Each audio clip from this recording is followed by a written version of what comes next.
Hello. Good morning, good evening, good night, good just afternoon if you're in the UK.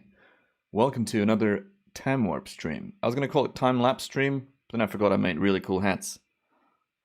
Time warp, time warper, time warp stream.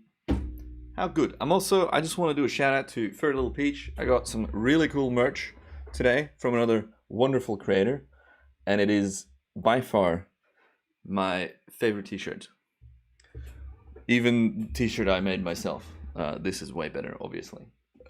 How's everyone going? I'm not prepping my beer. I am not drinking beer on this stream, unlikely, for a couple of reasons. It's too early. Secondly, I'll be having plenty of beer later today. And thirdly, I don't have any beer in the house, which is mind-blowing. Actually, I have some Bundaberg, what do you call it? Oh, ginger beer. Wow, that took a while. Coffee hasn't kicked in yet, clearly. How's everyone doing? Where are we watching from? We got Berlin Laps in the house. We got Jason Cross, Level 1 Cakes by Chopper. Hello. Arjen Drost. Hello. Newest member from last stream. How's everyone doing? Where's everyone watching from?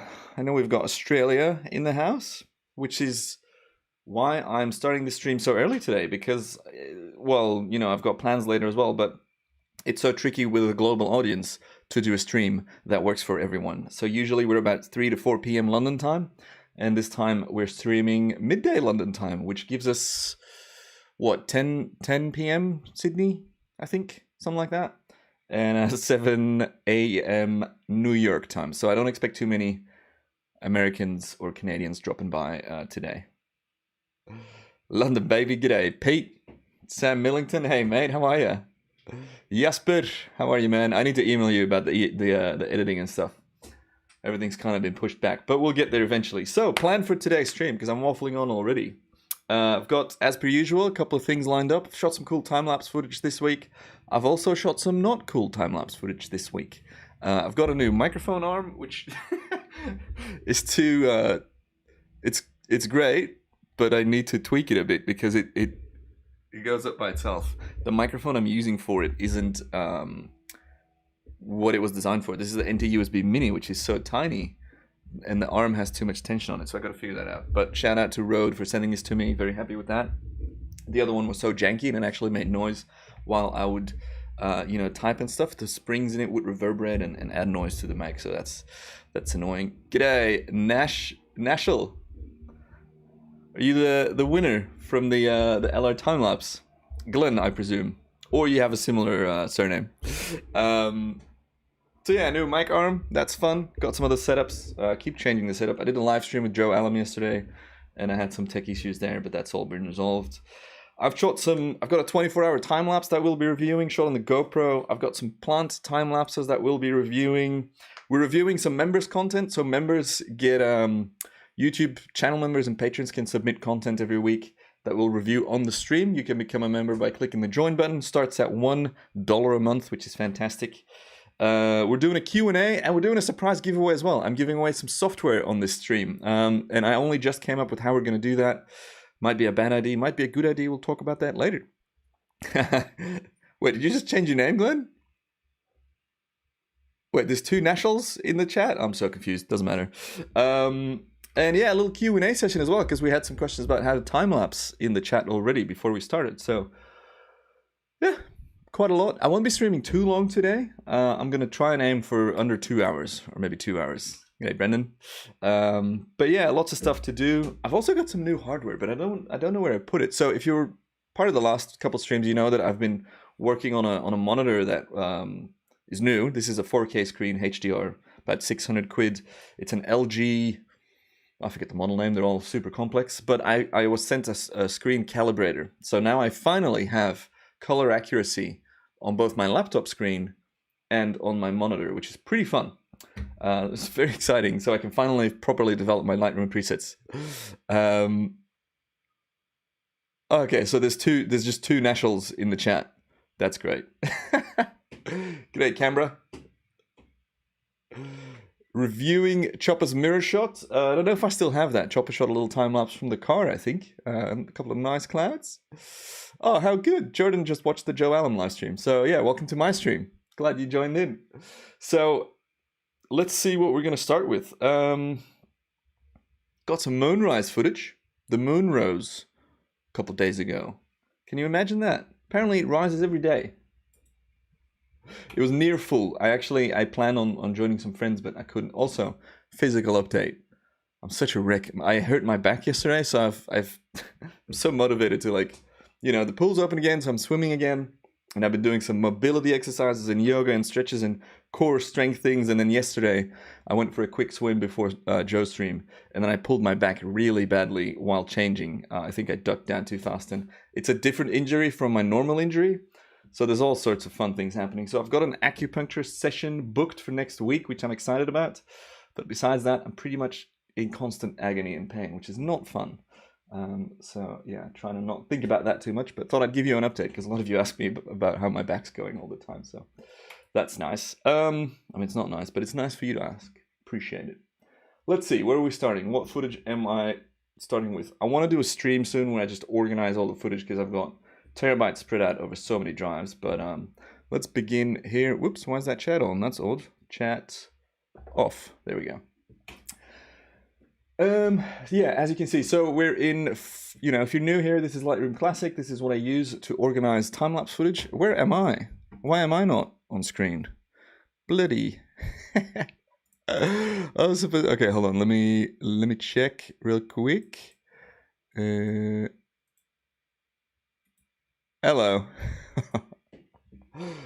Hey, Len, how are you? David, good morning. It's early over there. Thanks for joining. So, context, Lightroom Classic, I use to organize and color grade time-lapse footage. I've got some videos in here. Videos don't play well in Lightroom, so we're going to go and show them in Finder and then play them from here. And yeah, as I mentioned earlier, I've got a ton of footage that is just spread out over a lot of different projects because a lot of my time-lapses are shot for example, a YouTube tutorial or a gear review, or they're part of another project. So they're not all in one catalog, they're kind of spread out. So yeah, lots to do. But what do we have here first? Let's look at this GoPro clip that I just finished shooting. So I started this GoPro 24 hours ago, and I finished it half an hour ago, 40 minutes ago. So it's almost 24 hours long. And currently, as we found out while my friends Henry and Charles and Michael, they went shooting near Canary Wharf to get a sunset lined up. Oh, we have to review Michael's footage. We'll do that as well. I'll add that to the list. London Viewpoints has some great moon set footage. And actually, I haven't watched his new vlog yet. But we can watch the Moonhenge one and the other one. So I'll add that to my list. If I don't write things down, I forget them. Simple as that. Anyways, because of that shoot and because of some faulty weather predictions, we realized, I think Henry sent a screenshot that, or like, you know, a cloud radar screenshot. There's a lot of sand and dust in the air, which I can actually show you. We noticed because our windows, I've got all my cameras lined up there, all the windows of our flat are covered in these, I'm not sure if this is going to work. Whoops, that's my light. You see that? That's all just dried up sand and dust drops. So there's so much dust and sand in the air. I'm not sure if it's going to hit mainland Europe, but the shot I saw was like this huge cloud of dust. This is annoying, first of all, because everything gets sandy and dusty, but it's also cool because it can lead to some really, really good sunset conditions and sunrise conditions as well. And I just remembered I've got a shot of one of those sunsets, but I don't know where it is. Again, I need to do a long session of organizing all of the last month's time-lapse footage. Usually I want to do that on stream, but I get distracted. Azerbaijan, hello. Thanks for joining. Anyways, the clip I want to show you now, my triggering is off with this key. I have to keep pushing buttons twice, so annoying. This is the shot from the GoPro. Shot in night lapse mode at a 20-second interval, so it takes a video frame, not a photo frame, because there's too much editing involved there. In 4K, it takes a video frame every 20 seconds, and it stitches it together in a convenient clip. And you can actually see, despite the clouds, you'll be able to see a lot of this haze, a lot of this dust in the air is kind of like floating around and making the light very diffuse. I was about to say diffuse, which I don't think is how you say it. But yeah, you can see a lot of high altitude stuff. but it's faint and it's vague, and we might see some rays. This is the first time that I'm watching this clip, by the way, and I love doing this. I love reviewing live. We're live from London. I'm gonna work on a new, ooh, nice cloud movement. Ooh, I like that. Little bird. Gonna work on some new intro stuff for the stream. Shots. Mate, I'm 30 now. I could kill a beer. I'm gonna have a Bundaberg ginger beer later. It's good to have an alcohol-free stream every now and then. Some nice clouds, some birds. And there we have the sun peeking through that haze. And so I was going to go out on this shoot where they were lining up the sun with one of the buildings in the city. Small flickering, but nothing too bad, really. GoPro did quite well here. Nice white balance change as well. I don't know if you noticed that, but white balance changes can be tricky, but it did quite a good job. So the city lights here are still quite warm, besides that flicker. And then it smoothly goes to blue. So it smoothly goes to a different color temperature, I guess. Seeing many more airplanes in the sky. I haven't seen this flight path yet that we just saw here. Maybe it's the wind direction, or maybe it's more activity at the airports. But yeah, the shard's back on again. The top blue light of the shard that was off for a couple nights. The GoPro, yeah, so I talked about this in some previous streams, is powered by a USB-C power bank. I'll talk about the kit in a bit. Lovely clouds here. That's nice there in the back. I'm not sure if we were going to see a moon set. I think that was only a few days ago around this time. Probably sets in the day now. I'm not up to speed with the timing. All in all, this is like, it's quite a boring clip really, but it is a good example of how solid the GoPros are. Like, obviously you won't be using this in a Netflix doco or, you know, sell it to a feature film or anything like that. But for social media, this is fine. Like, we're watching this on a 4K screen. You're obviously seeing it compressed as well.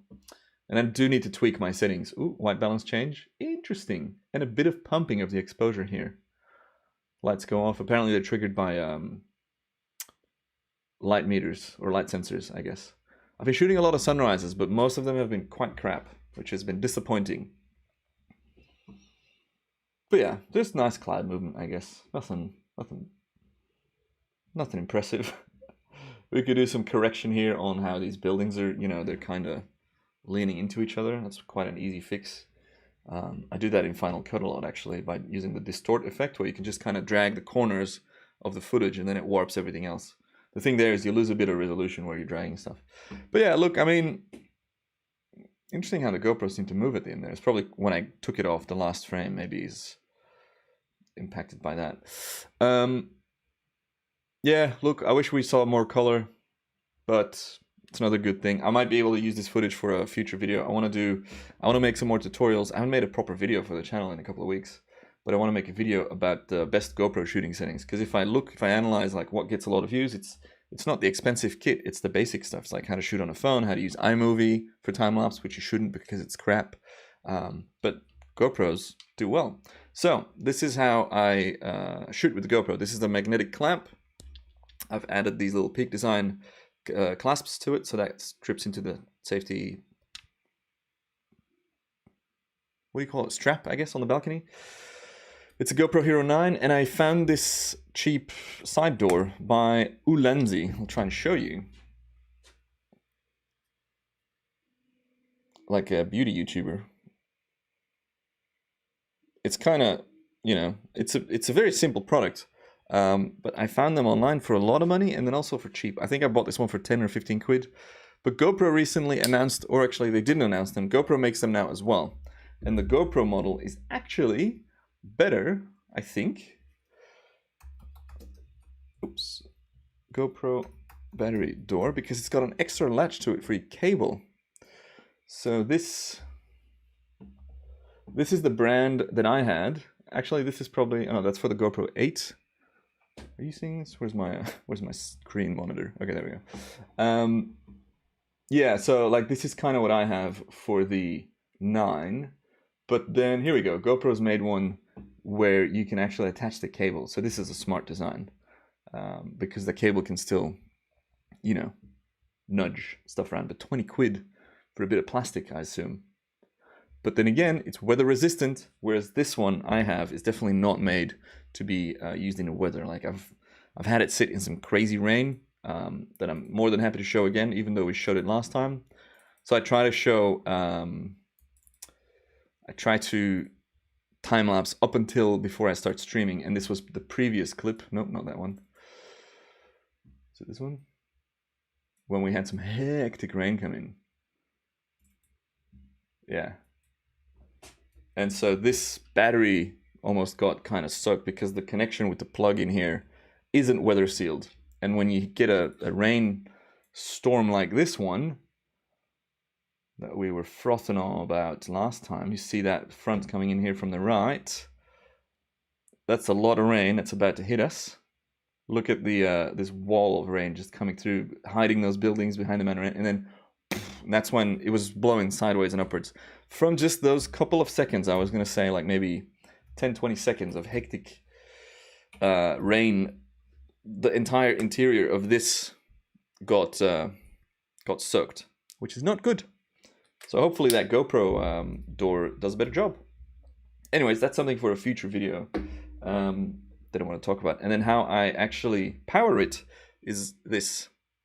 This is a Anker, what's the model? I don't know. This is just a, standard battery bank, power in, and then it's got 4 normal but still high power USB ports, 4 normal USB-A type, I think, and 1 USB-C PD port, which is power delivery, which is a protocol of whatever voltages, amperages, and then I just use a long set of cables to power cameras. So this is a USB-A to USB-C and a USB-C to USB-C that I use for powering both the Lumixes and the GoPro cameras as well. Question about the Hero 5. I only have the GoPro Hero 5, but I want to know if it's really worth it to upgrade to anything newer, or can the 5 still produce as well? Look, the 5 is still a really good camera, and GoPros have been doing really good time-lapse stuff since, I don't know, ages ago. I think the 5 was a really good one. There's definitely a big upgrade though now. The 9 has, I think, 20.1 megapixels, so you can make much higher resolution footage.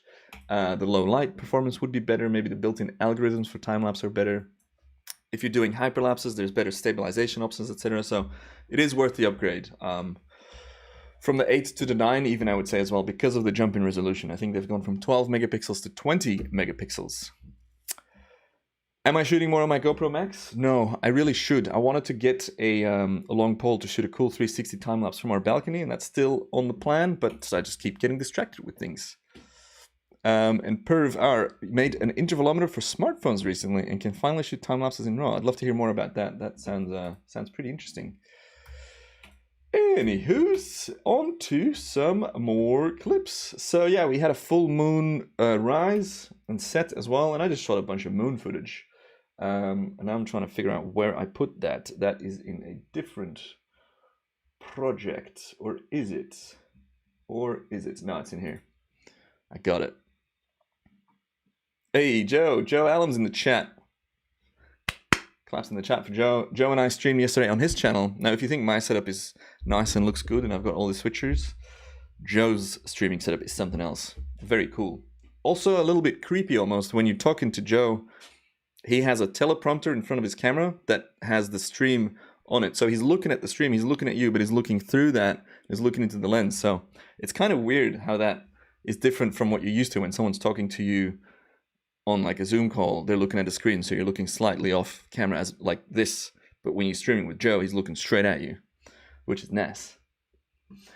Anyways, getting distracted as per usual. What are these clips? There's a lot of old footage in here as well that we haven't organized yet. Some really nice sunset and sunrises.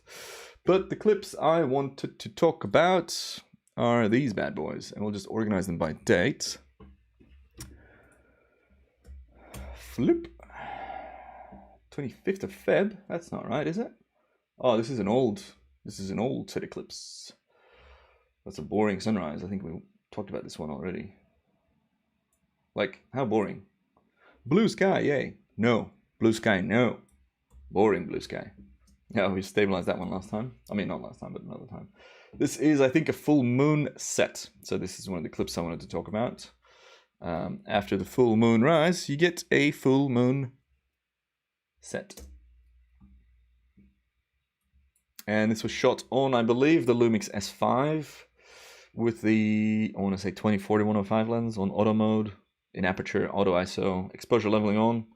Classic UK, this, you know, the sky covered in clouds. It's either like no clouds or too many clouds. No, I'm lying. We have had some beautiful clouds, as we reviewed yesterday on Joe's stream with the Cloud Palace review. There's a lot of good stuff that's been happening over the last few months, and I think we're actually, what's the date today?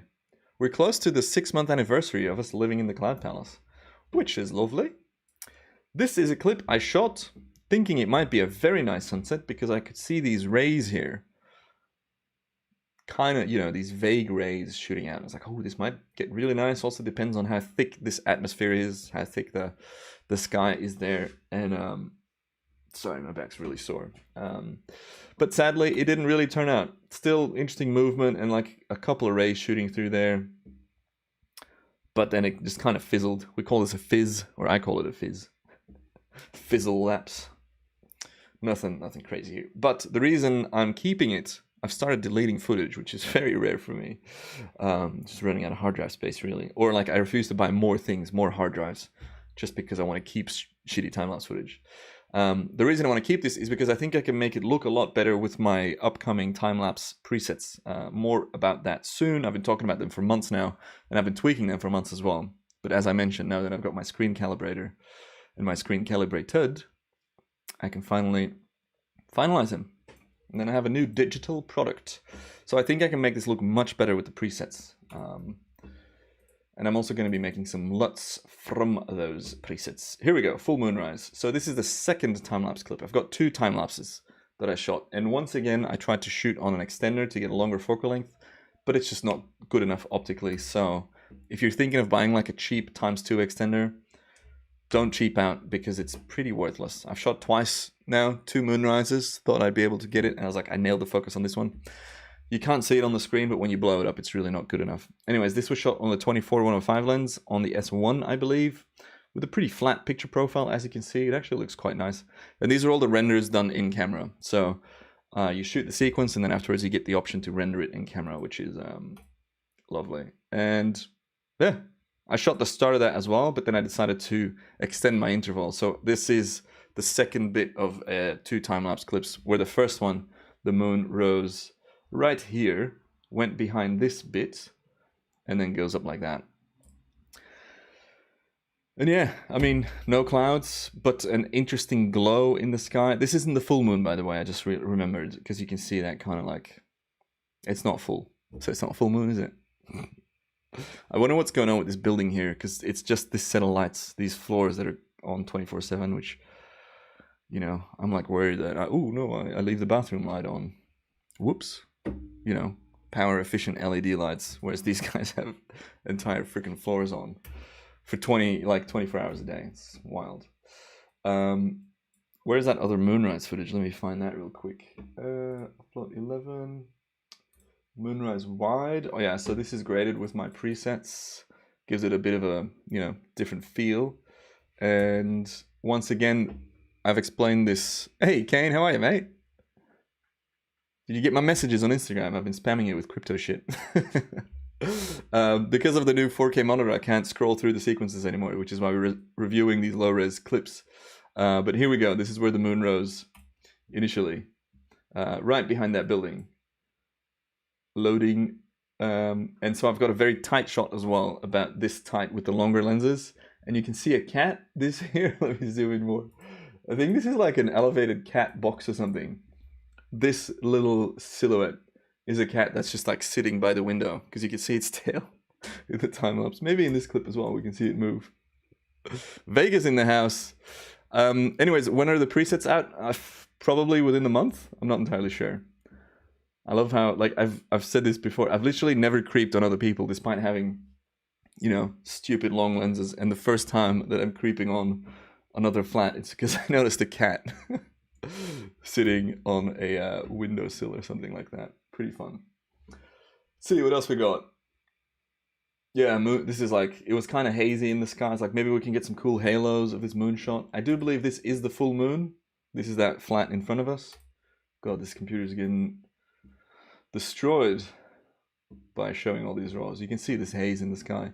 And this can lead to some really nice moon halos, but the altitude or the temperature wasn't right. Didn't have the right circumstances for it. All right, this is the long lens. So when I was shooting it, I shot it on the S5, and there's a lot of stuff that you gotta mess around with. So 70 to 200 lens, beautiful, beautiful Canon classic. It's an all-timer. A lot of people say this is the best lens ever made, or one of the best lenses. This goes on to my Sigma adapter so that I can mount it on a Lumix camera because of the time-lapse modes and rendering in camera, so I don't have to do all this work just to show you this preview. And then in between that, I have this Viltrox CAF2X2 Tele Plus converter, which is, it looks fine. It's got a couple of pieces of glass in it, but the thing is, it costs like 50 quid. And that's probably the problem. If you buy this from Canon, it's like $500 or something like that. This is, a tenth of that. So of course it's not going to be as good. But I bought it to see if it's worth buying it. And depends on what you're shooting and stuff. It can be good enough. So when I was shooting it, I was tweaking the focus to make sure I had it right. And I was only looking at the moon. And this was about as sharp as I could get it. Which, considering that it's on the horizon, oops, let me put the screen back on. Considering that the moon's on the horizon, which means there's so much air between me and the moon, a lot of pollution, which is also why it's so discolored and stuff, that is probably about as sharp as I can get it with this setup, right? Now the thing is, with a 5.6 aperture, these buildings are relatively close, and even these cranes, I won't be able to get both of them in focus, but I'm already at 1/8 of a second. I could have pumped my ISO higher, but the movement of the moon is too fast to have long exposures, otherwise it'll just be blurring. So I should have stopped down more and upped the ISO more, because as you can see, like, what's going on with these lights? They're not only just out of focus because the focus is on the moon, they also have this odd fringing or like a shift of the blur, which is caused by this low quality extender. This distortion in this bokeh would not have happened, or not as intensely, on a higher quality system like Canon. So keep that in mind when you buy cheap stuff. This is why I buy them, so I can see if it's worth it or not. Still have to make a video about it, because it's like buying a cheap tripod. If it doesn't work, you're just wasting money. You're better off saving more, getting something better that actually works. Let's go through the sequence a bit more. This is the yeah, like, and then it's just kind of lost focus even on the moon. So it's just not great, is it? And everything else just looks like crap. Like, that's blurry as heck. Good question, Joe. How do I name my time lapses? We can have a look at that here on the left. Date, depending on the project name, and then the shot name, I guess, and then RAW at the end, because sometimes I shoot JPEGs as well. But yeah, that's the naming scheme. I offload them in offload folders, and then from there on, I make these little catalog or collections using a preset, a plugin that analyzes the metadata of the timing. And it's like, oh, all these photos were shot with a 2-second interval. That's going to be one time lapse. Let's put them in a collection, and then from that collection, I can make folders. And then to generate these initial folders, I use post haste and a template. Hey Henry, how are you? And a template that I've created called the Pro Timelapse templates, which you can buy for like $5. So it's included with the Ultimate Timelapse Guide as well, I think. Anyways, we're just reviewing some Moonrise footage. This looks like a nice sunset. Is it a nice sunset? It's not bad. Some what is that? Rain dumping out of these clouds here. Interesting structure. When was that? I don't even remember shooting that. 26th, so that's about a week ago. But so much footage. I don't even know what I have. Anyways, I shoot all these photo sequences. I generate video files in camera. Those video files are what we're using now to preview all these clips. I wanna watch this one again because it's a fantastic sunset that I shot on the GoPro. And we haven't reviewed this in a while. What was that date? 25th of Feb. So unlikely that a lot of you have seen this. Yeah, that's another thing. 2x with a 2x converter, you also lose 2 full stops of light just because of how optical systems work. So you need a lot of light, a lot. And shooting in the dark, as I was doing, because it's not a full moon. A full moon rises at sunset, where you still have a lot of ambient light.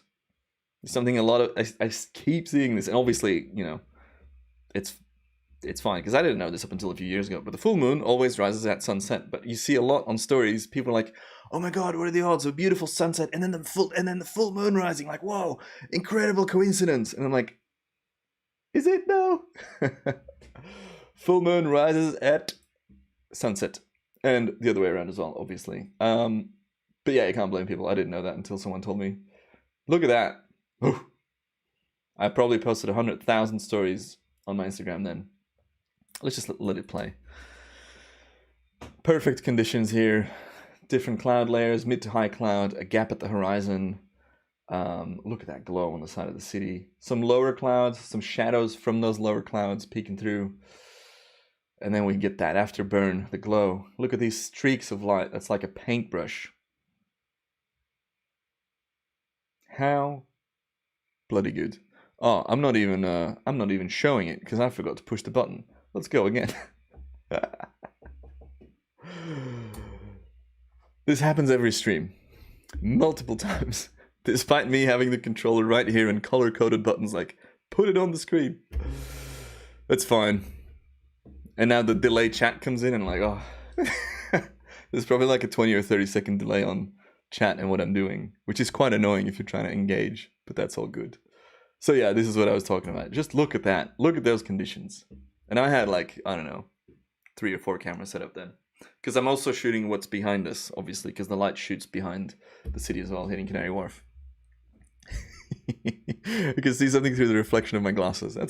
That's why I wear them. It's a backup, it's a failsafe. I should have a big mirror behind me so you can always see what's on the screen.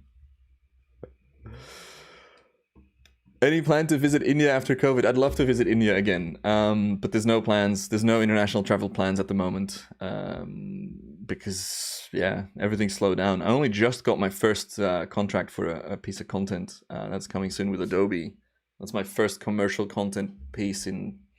It's not even commercial. It's a social media thing. It's like an influencer thing. So look at this cloud structure just staying on that line. Yeah, work has slowed down. So I am super, super happy that I have my passive income system and my ebooks and print books now as well. In case you didn't know, quick plug here. My passive income for creatives book is now a print book as well. So you can buy this and get it shipped to you as print. And it features 5 pillars of how to create a passive income system as a creator. You don't even have to be a creator. You can just be in a hobby, in a niche hobby, and make some money with the internet, which is fun. It's no like crypto or anything. It's literally like passive income strategies, like how to use affiliate programs or how to set up a website and a blog that generates income based on a niche. It's pretty fun stuff. Oh, here's that clip I was looking for earlier. Not a bad sunset. I think we reviewed this last week.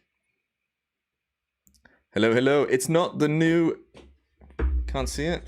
Frick. It's not the new stream time, although I do need to experiment with stream times because I want to hit all my people. You know, we've got Kane and PA in the chat. We've got Chopper who's in Australia. If I stream at 4 p.m. London time, that is, you know, midnight or like 2 a.m. And if the stream goes on, it's just too late, too early for Australia, which is, you know, my home, my second home, my first home. Who knows? It's a home. So I gotta bounce around. I don't know. Depends. I might have like a bi-weekly schedule where one day it's like 11 a.m. and then the other day it's 4 p.m. so we can hit all the time zones. I don't know. If you have any ideas on how to tackle that, let me know. I'd love to hear from you. All right. So what else are we looking at? Presets. I think there's some interesting shots in there. Timelapse presets. Timelapse videos. What's this? Have a look at this. This is another example of a clip that I shot in quite a flat picture profile to show what it looks like as a raw file. So this is kind of what the raw file would look like. And then I intend to color grade that with the new presets to show you how impactful that can be to really enhance conditions. Like this is a fine time lapse with these rays and stuff, but you can really add a lot of color. You can obviously, like, presets can be a basis to start your color grade, or it can just be your something you apply quickly to a sequence to make it look good. But I always recommend, and that's going to be part of this preset pack as well, is a little tutorial on how to color grade in Lightroom, or how at least you can color grade your raw files yourself, so you can make your own presets, which I think is just, makes a lot of sense. This is a pretty good sequence, actually. Love those clouds. The only thing I don't like here is the speed of the clouds. So this was probably shot with a 10-second interval, I would say. And I would have slowed it down. But again, there's always this balance, right? How many photos do you take every day, and how many do you keep and store? And if I want to have this slower, I would half the interval, but I would have to double my amount of photos, so double the amount of storage as well for the sequence. And like, I don't know. You can try and slow down a little bit, and you can use frame blending tricks or optical flow tricks to generate frames in between frames to slow it down. But generally, it's best to get it right in camera. This would have looked great with a 3-second interval. Hell, even a 1-second interval. Just nice, smooth, slow cinematic. Timelapse Traveler. I know it's a perfect time for Perth, isn't it? 3 hours from Sydney. Good time. I think we talked about this shot last time. Yeah, I was expecting maybe some more color there. Not much happening. What else? Another beautiful sunrise. Stunning. Absolutely stunning. Nat. Some birds digging around. The revamped GoPro Quick app, I haven't. I saw the updated thumbnail or the little icon, but I haven't actually opened the app yet. Speed ramp tool in there, that's useful. Maybe I can make a tutorial about that. How to make cool time-lapse clips with your GoPro and your phone.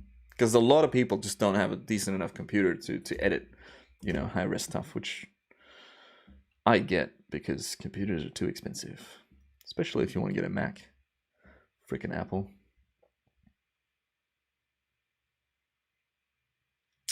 What happened with this? That's the sunset from earlier, I think. I got that on a wide. Oh, is it? No, it's not. It's a different one. Got that on a wide and a tight. This would have been a burner if we didn't have this amount of low cloud in the distance as well. Because see this high cloud here? That would have colored up nicely. But the whole light path, I guess, is blocked. I think this is shot on the 1635 Lumix lens, my latest purchase. Well, not a purchase, it's a contra deal with Lumix. It's got some pretty hectic distortion, barrel distortion, that I need to figure out how to fix properly. Because Lightroom actually doesn't have picture profile or lens profiles built in to Lightroom for the Lumix lenses. So if you go to picture profile, lens profile corrections. What? I'm so confused. I'm so confused. I couldn't find this lens profile the other day in a different project. Is it because I updated? No. Like, I couldn't find Panasonic or Lumix or this lens. Huh? But it was embedded in those other files, so it was fine. I'm so confused right now. Must investigate. Anyways, yeah, here you can see how that barrel distortion kind of affects the horizon. It's almost like a fisheye GoPro shot. Globus, what up? Camera recommendations for in-camera rendering? No one does it like Lumix these days. I think Sony used to do it. I'm not sure. Maybe someone can vouch for Sony in the chat. Canon does good video time-lapse shooting, but then you don't have the raw files. With the Lumixes, you get the raw files, the JPEGs, and an in-camera rendered video if you want. That's why I'm currently shooting so much on the Lumixes. I use SERP gear. Yeah, definitely. I actually have the slider here. Boop. And I did a little presentation with them about the SERP 1. This is by far my favorite slider that I've used over the last couple of years. And initially I was skeptical about this whole thing. We can talk about motion control gear in another stream. I was skeptical about the kit. Oh my god. Such an old man. Walking around, bending and like holding my knees to pick a little screw up. I don't know what I was saying. Was skeptical about the rope system, but I'm pretty content with it now. And it's just modular and easy to travel with and easy to set up. And I like the app. And it's a cool company. I like the people. And then I'm part of the Vitek umbrella company. So Vitek owns like, I think it's Gitzo, Manfrotto, Lastolite, SERP, and a bunch of other stuff. And it's cool to see. I mean, maybe it's not cool. I don't know if that's good or bad, but for me it's good because I know the Vitek people, so I can ask for, you know, gear to test out and stuff and play with. Anywho's, there is going to be a surprise giveaway in a bit. Let's call it at, let's see, maybe in like half an hour, 45 minutes, I'll do a surprise giveaway. I'm giving away TLDF, Timelapse Deflicker. It's a piece of software. It's $35 dues, and it renders time-lapse footage for you. And it deflickers and it combines stuff as well. It's a really nifty app. The developer reached out to me years ago, and I missed his email, and then I reached out to him, and then he's like, "Oh, I'm so glad to hear from you." And so yeah, I've got some license codes to give away, both for Windows and for Mac, which is fun. And it recently is optimized for M1 Mac processors, so that's fun. Anyways, that's for in a little bit. What else we got? Oh yeah, plant lapse. Plant lapse. I have this very dramatic plant. Plant. The Canon 6D Mark II in-camera movie is good, but I keep finding with fast shutter speed these little glitches that happen, these little image compressions, and I think it's caused by micro vibrations. I don't use them anymore for that, but I use them on a lot of commercial projects, and like they're still good enough, but I prefer to also have the raw files. Now that I've got cameras that keep the raw files and movie files in camera rendered, you know, what would you do? You'd probably go with the one that's better suited for it. Hats. I can do hat giveaways as well. Maybe the next one. Maybe the, yeah, latest camera raw update. I don't know. All right, plants. This is a Calathea plant, and it's the most dramatic little sucker I've ever seen. I'm new to plants. You know, we have some plants in our flat, but I like them, and I want to see more. I want to see more plants. So this one, it's called the living plant. And I only saw this after months of having this plant. It's like, what do you mean living plant? And then I was reading, Calatheas come from within the deep rainforests of the Amazon region in South America. These plants have retained their natural jungle rhythm. So even at your home or office, the leaves will open due to the effect of light. Sassy plant time. That's why the Calathea is known as the living plant. And it's got this little illustration, I'm not sure if you can see it, of like in the daytime, it's kind of open, like the leaves are kind of flat. Is that on camera? And then at the nighttime, they close. The thing is, I saw on Reddit, someone's like, oh no, it was a TikTok actually. So I'm like, oh, you have plants? Show me your Calathea. You call yourself a plant mom? Show me your Calathea. Apparently they're really hard to maintain. You need to have like the right moisture, you know, soil moisture levels and stuff. And I don't have a hygrometer, which I found out recently what that is, to measure the, God, there's a lot of dust on there. It's probably all that sand because I put it outside recently. I don't know the moisture levels of this soil, but it's happened 2 or 3 times now that within like an hour, the whole plant just goes flat. Like literally these tall leaves would hit the floor. So totally flat. And I was like, well, that's it. There goes my plant. Shade dramatic. But then I, you know, popped a little bit of water in there and slapped the GoPro on time-lapse mode. And yeah, I mean, that's what I was talking about. Look at that. Look at that recovery. So this is shot on a 30-second interval. And you can even see these leaves are like fully curled up. So dramatic. What a sassy little drama queen. And literally add a bit of water, and over the span of a couple hours, I've done it again. Not showing you. God. It's because of the delay of the screen. I gotta go back to the proper monitor. And now the chat's gonna come in. Can't see. There it is. Here is, thank you, Zacharias. Let's go again. This is the plant, what it looks like when she's in a mood, or he's in a mood. See the leaves curled and stuff, and the stems or the stalks or whatever you call it, they feel like flat and all that as well. But you can see it. I accidentally put the light off. It comes back. You can see just the drama. Like, how crazy. And so then the leaves go up, because this was at night. And then I think I let it run up until the daytime, and then it opens up again. I don't know what the hell's going on with this little leaf. That's not a good look. Actually, it's recovered now. And that's daytime, and then the leaves go down. How cool is that? So this dramatic recovery, I posted a similar clip on a subreddit called Watch Plants Grow, and they loved it. But then I also wanted to just see what else it does if you just set it there. Like, I think this is in a normal state. And yeah, it's like it's breathing. So I'm gonna make a looping GIF out of this. I just gotta figure out the lighting, because I keep this light is like a smart light. You can change it to just white light and then put it on the lowest setting, so it barely uses any energy. But this light from even though they're, light blocking curtains, still affects it. But yeah, just this natural rhythm of those leaves closing when the sun's setting. I think that's really cool. I want to play more with that. So I'm going to wait until I have enough footage to make a little compilation. So this, let's see, the first dramatic clip, I'll look it up, but in 7 hours, the plant went from looking like a dead plant to looking like an alive plant. Only was 6 or 7 hours, or actually even less. How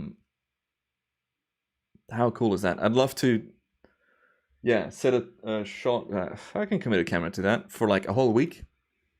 It'd be cool to get an overview shot from the back of the office, looking at me coming in, and maybe I can put the plant on my desk, but then when I move it up and down, it's gonna...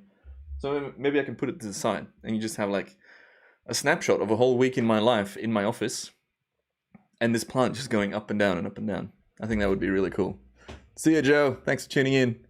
Have a bloody good weekend. Also, is it good... I don't know, what day is it today? Like, Good Friday? Easter Friday? Easter Monday? What do you call this Friday? I know it's got a name. Happy that, whatever it's called, to all of you.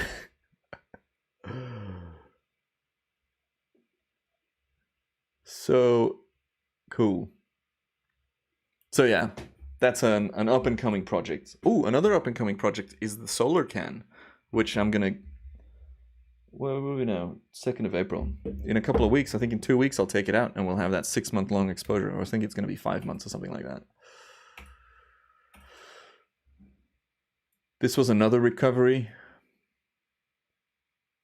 I think this is the one I posted to Reddit. Insane, right? Let's just play that. 29th? Yeah, it could be the first one. Can't remember. Good Friday. It's a bloody Good Friday. While this is running, I'm going to grab myself a little ginger beer. Be right back.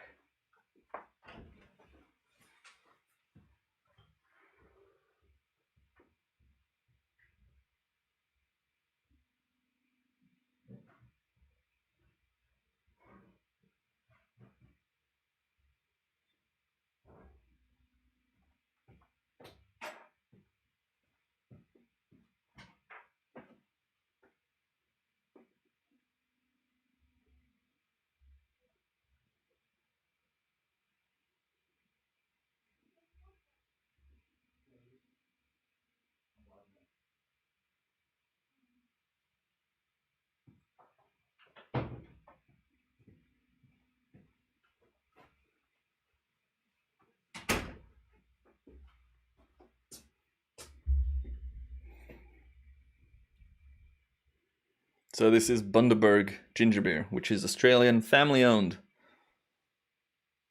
Invert bottle before opening. Okay.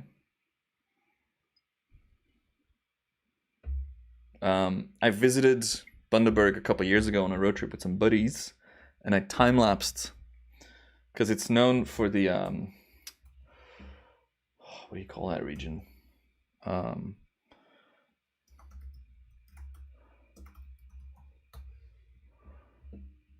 Vandeputte region? Oh, was it near there? On the, yeah, Monrepos Turtle Center. Monrepo? I don't know how you say it. It's a, hit the button for the screen. Intervals for the Calathea were 30 seconds and 60 seconds. I time-lapsed a turtle laying eggs in this region, which is the region where this ginger beer is from. Yeah, that's where I was. Let's see. Oh no, I unlisted all my vlogs, so we probably won't be able to find that. What is this? AustralianGeographic.com.au. Sydney Storm time-lapse. That's cool. I didn't know that. When was this? April 2016. A Belgian photographer has captured a dramatic time-lapse of a storm rolling in over Sydney Harbour in January this year. Nice little feature that I found out about 5 years after the fact. April 13, that's almost 5 years exactly. We can add that to the review list. Let's review that clip in a bit. But first, ASMR time. Yo, Yin, how are ya? I love these bottles because this, by the way, this is alcohol free, obviously. They have these little pull tabs.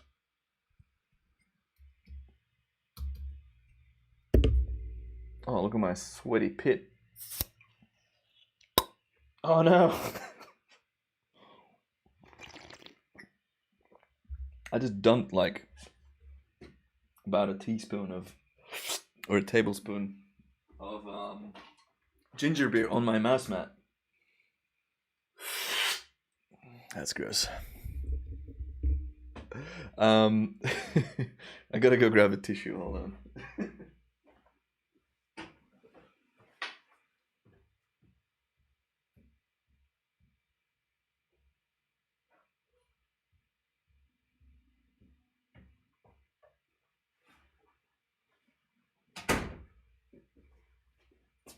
Speaking of mouse mats, I have been waiting on Linus Tech Tips to release their new, or old, re-release their old mouse mats.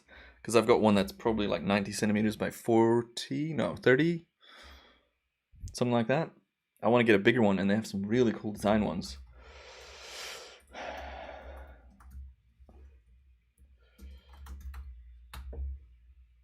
These guys. Wait, is it back in stock?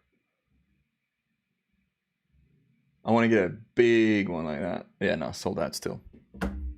LTTstore.com. Because this one's old. It's years old now, and it's a bit janky and gross. And now it's gonna be sticky as well because I just put like too much ginger beer on it, which is annoying. Anyways, cheers to the weekend. Also, good news. I found a surprise beer in the fridge, so we'll be drinking that later. Ooh. Okay, so to go back to why I was talking about these turtles, I was on a road trip years ago, and in that region, the Bundaberg region where that beer is from, or the ginger beer, I don't know if they actually make beer. They have these, they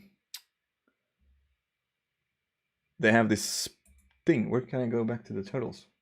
Turtle hatching sessions, and it's a scientific center, so there's no like wildlife abuse or anything. That it's not holding turtles. It's literally just witnessing a turtle lay eggs and eggs hatching and like 500 turtles crawling out of the sand. It's so sick.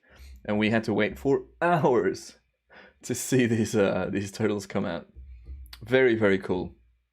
And then you also hear about how climate change is affecting everything, and how we're going to lose them soon, sadly. The plant was taking focus of the camera, yeah. Drama. Plant's part of the stream now. So I love having it there, but then it's like there's all these things sticking out of my neck when the plant's there. But yeah, you'll be seeing that plant in the near future. I'll probably do a proper time-lapse session of it now that I know like the intervals to use and how long and when it kind of moves around and stuff. But yeah, I want to do more plant lapses. God, my arm is so sticky. I hate it. All right. Maybe I should dunk some water on there. Hold on. That's not a bad idea, or it is a bad idea? Time will tell. Ooh, that's too much. Release the sugar. Ooh, spread it out now. Now it's got a whole wet ass mouse mat. Mouse pad? Mouse mat? I've also spilled so much food on that. Oh, yes, but it has a Calathea as well. Alright, everybody has got a Calathea. It's a time lapse. It's time lapse time. Time lapse compilation. What else did I want to show? Oh yeah, I wanted to have a look at a look. Wow, I haven't had like a voice change like that in a while. I wanted to have okay. Well, let's review this and then we can have a look at that moon set footage that I was talking about at the start. But first, whoa, 20,000 views. Must have made me $2 or something. Revenue. The text is so big because the chat window I have has to be bigger. Okay, 20,000 views has netted me $18. Fantastic. Any whoosies? Play. I think this was shot on a 5DSR with the 1124 lens. Hectic distortion on the sides there. Sydney, oh my god, I miss it so much. Has the best weather. Just ridiculous, ridiculous structures. You would know this clip from the intro to the channel, of course. Oh, look at that top left movement. Hectic.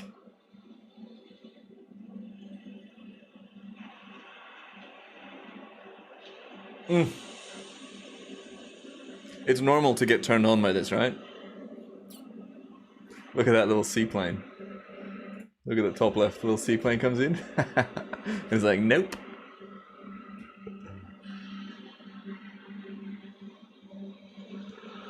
Freaking hell, I gotta find the original files for this and re-edit it.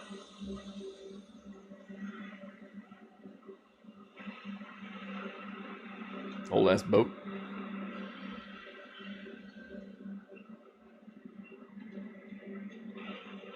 So I used to live just behind this tall tower here, probably like 300 meters. And then we moved near this tower here. Man, I miss Sydney. Oh my god, you have no idea. Anywho's. Ooh, live stream. Whoa, that's changed since I last saw it. 3,000 people watching. Is this monetized? I hope it is for them. That's so good. Geldingadalir fra Fagradalshafali. Probably offended a lot of people by saying that. What a cool little volcano. Anywho's. That was a fun little walk down memory lane, that clip. There's going to be a Q&A segment. And in like a little bit, we'll also have the giveaway. But think of questions you want to ask me, time-lapse related questions. We can do a little Q&A bit. What was I doing? Oh yeah, London viewpoints. So Henry is in the chat. Henry, have you shared any clips yet on your channel of the moon stuff?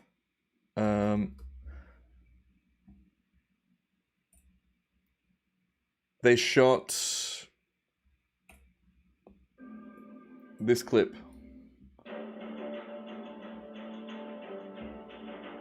Oof.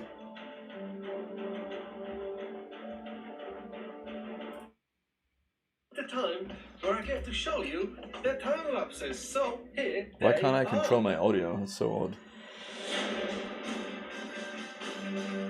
Hold on, this audio is coming at the wrong speakers. What the freak? Real tick. There we go. That's better. Oh, that sounds so much better, damn. My arm's sticky from the sugar. I hate it.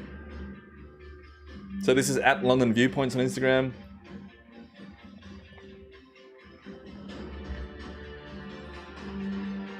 How's that line up? At both hemispheres was there as well. That's so good. See, this is the difference with like shooting on a proper camera and a nice long lens as opposed to trying to find a middle ground of cheap and easy to pack and travel with. Like the Nikon, the P1000 could never have this. It could have the reach, but it couldn't have this focus, this clarity, this dynamic range, and the sharpness and everything. For a shot like this, where you can see everything's just nice and exposed. Why isn't this working? My controls aren't working. To get it just looking that nice. And this is a compressed YouTube clip. Like the original clips would have been so much better. You could just never get that with a bridge camera. Hey, Canon RP Timelapse. Let's go. I don't think it's got a built-in intervalometer, but you can use the you can use remotes for it. Sticky arm, so freaking annoying. Okay, let's see what else. There's other footage I wanted to show from this week because we haven't even actually gone through that yet. Talked about this last time, slide pod. That's Charles, that's at both hemispheres. No, I do think we talked about this, but maybe not the rendered clip.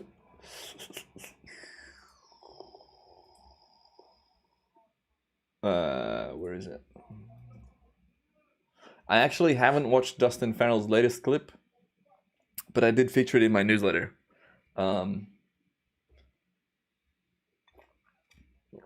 Crazy wobble. Not bad. Pretty cool. So yeah, Transient 3, I think, yeah. So I have featured that on the old time Whopper Weekly. This is probably, again, mind-blowing. I'm not going to show the whole thing because I feel like then I'm taking views away from him. I'll pop this. Maybe I have already popped it in. That's in the chat now. I think we reviewed this, or part of it, or I showed it on a previous stream. It's just silly stuff. Very silly stuff. Silly as in like... Just, this is pornography. I shouldn't be showing this. It's not safe for the children. There might be, you know, minors watching this stream. Crazy, crazy stuff. Love it. All right. What else is on my list? Pretty much gone through my list. So Q&As. If you have any questions about time-lapse, pop them in the chat. This is a new little a new segment I want to do.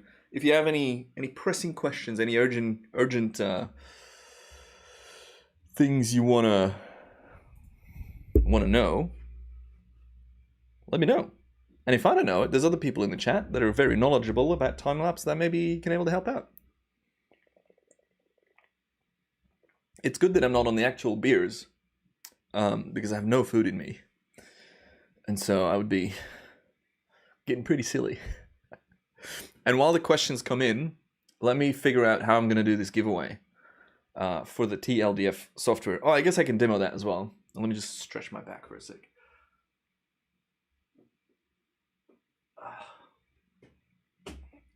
It's old age, fellas. I'm hitting 32 in a couple months. How about the moon rising with both the foreground and the background moon using two cameras? I don't think I understand the question. Moon rising with both foreground and background moon. So you want to just get the scene from both angles? Is that what you mean? Is the Sony Nex 3 still good for 2021? I actually don't know the Nex cameras. Hey, Virgil, how are you?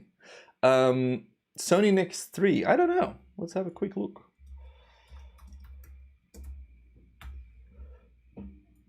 But like, honestly, like most cameras, I mean, depends on when this is from. Most cameras from, let's say, just like the last, even like 10 years, if you can plug a remote in it and if you can trigger it to shoot photos, yeah, I remember these cameras. I always liked them. You can make some good time lapses. So this is a 14.2 megapixel, if I'm seeing that right here. Yeah. Like issues you would have is possibly shooting intervals might be quite short.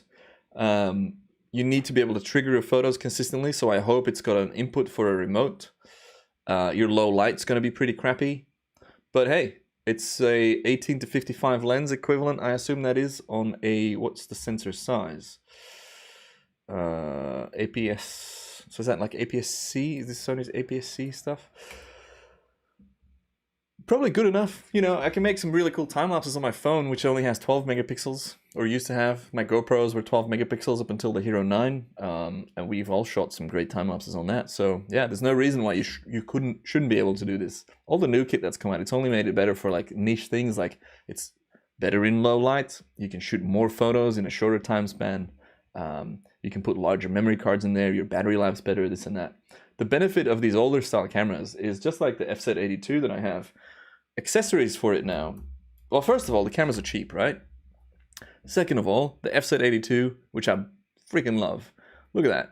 Used. I bought mine for 170. This one's listed for 120 quid. And for this, you just buy an adapter, which will set you back. Is that the right type? One of these types of things. I bought mine for like 20 quid as well. And then you have a permanent time-lapse setup that renders time lapses in camera. It doesn't have a Holy Grail feature built in, but you know, for 140 quid, you have yourself a really nice camera with a 20 to 1200 millimeter equivalent lens that shoots 4K video as well. So old like I don't know. Oh, this is the FZ72. Old cameras are fine. This one's like 16 or 18 megapixels. Love it. So.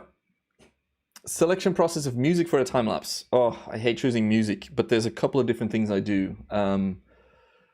First of all, I've been using Epidemic Sound for years. I like the team behind it. I like their selection of music. That's like royalty-free, like stock music. I might go on a browsing session and just go like, all right, I need to source some new music, and because I've got a membership there, I can download it and just store it in a folder, and then according to the emotion of what I'm looking for, it might be something like travel-y and like hip, or something more dramatic, cinematic, more intense. I just have like a selection of footage, and I'm allowed to use it because I've got a license, because I've got the membership for the site. Then there is stuff like, that's all good sound, but it's not fantastic, great production quality. There's like, it's all pretty generic is what I would call it. Not all of it, obviously. There's really good stuff, and they've been doing some good innovations. But then there's sites like Artlist, where you can license stuff from indie artists, like, you know, small up-and-coming labels and artists, where you're supporting them also through a membership. And then you can get something that's maybe more emotive, more emotional music. Might be better fit for, you know, like short film style, if you're having like a narrative as opposed to just a generic travel video. And then if you want to use commercial music, which up until a few years ago wasn't possible, I don't have a partnership actually with them anymore. I used to be an ambassador, like with a paid contract, but that's expired. But my pals at licked.co, I've talked about them a lot because I just think it's a fantastic product. You can license commercial music from them. So here, now we've got Marshmello on there. This is that Wellerman song that went viral on TikTok. We've got Sean Paul on there. So you can license all this. If I, for some reason, would want to license a David Guetta song, I would be able to do that for $8 based on the amount of views I get on my channel on average. And that's great.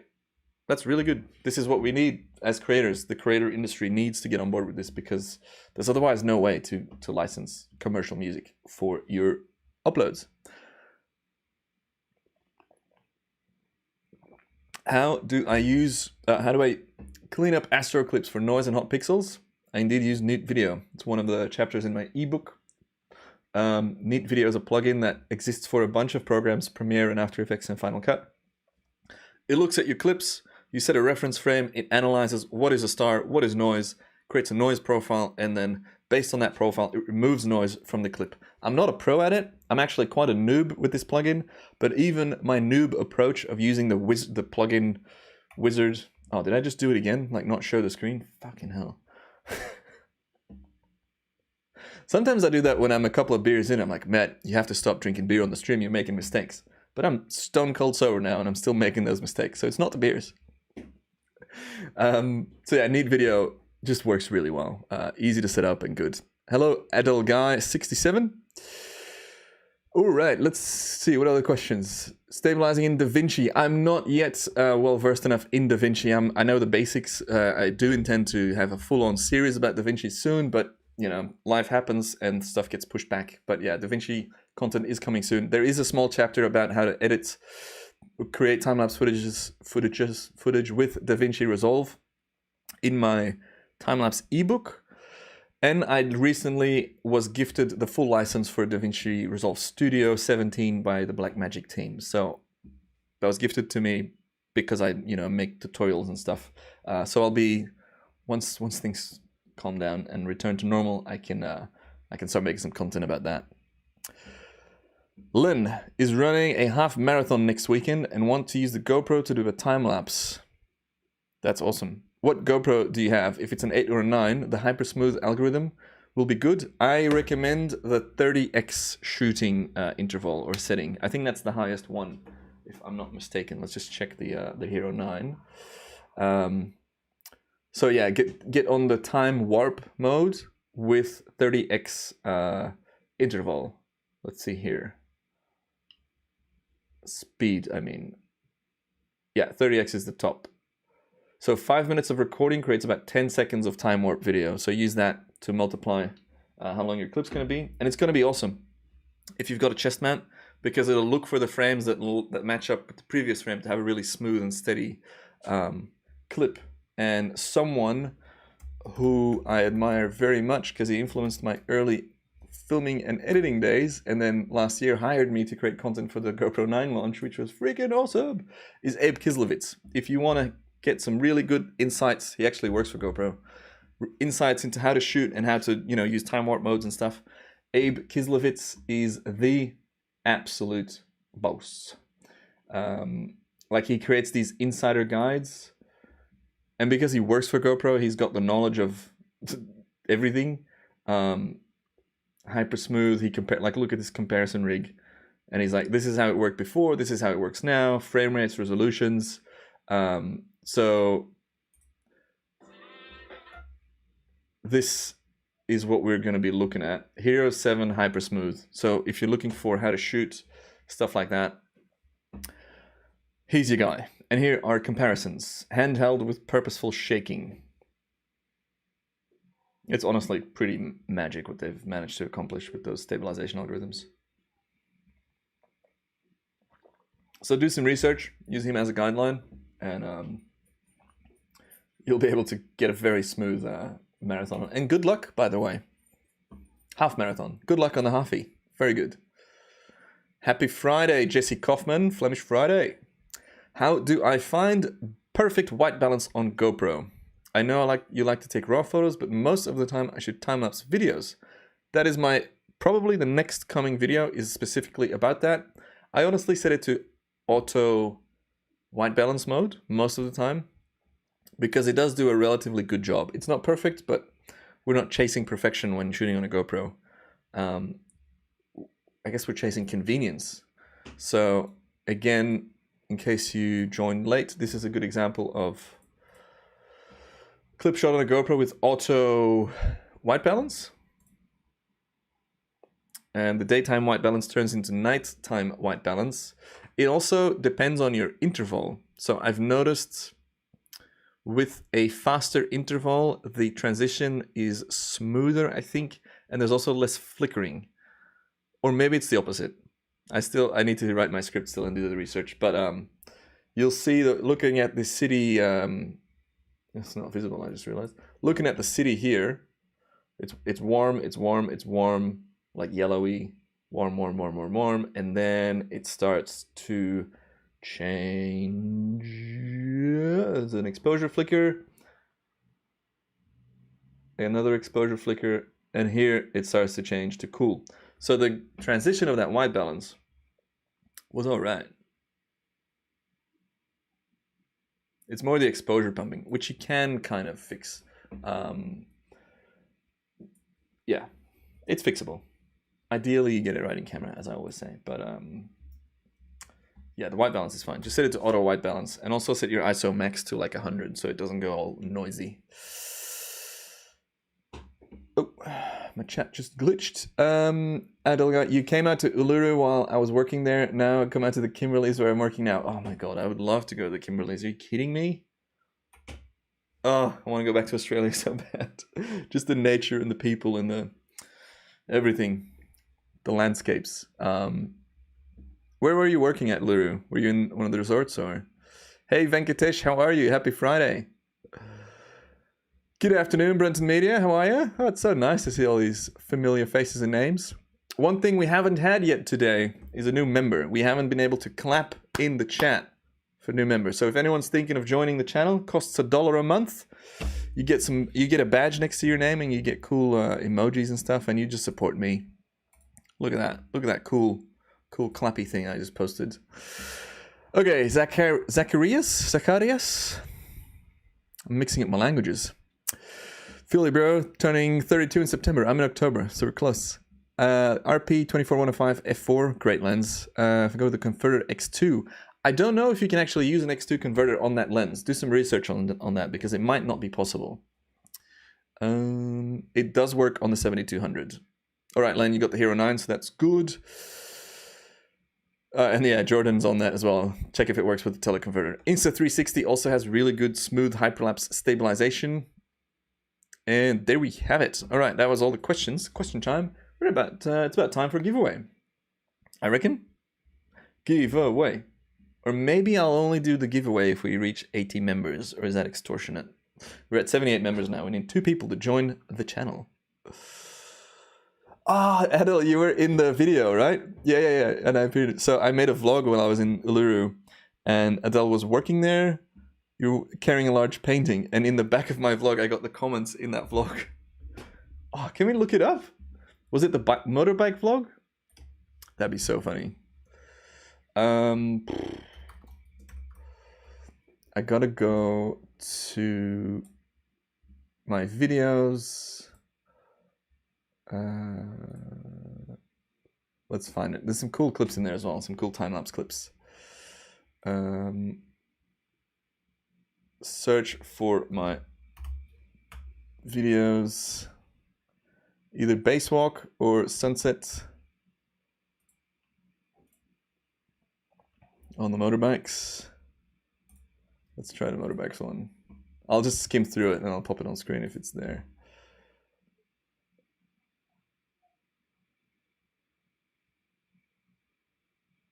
God, I miss Australia so much. Oh yeah, there we go. All right, this was an influencer trip. Man, what are the odds? Maybe it was earlier. That's Jess and Stephen from Flying the Nest. An Aussie travel couple. And I feel like it was in this clip that you walked past. It's going to be somewhere in the comments. It's like, oh, that's me at, and then the time code.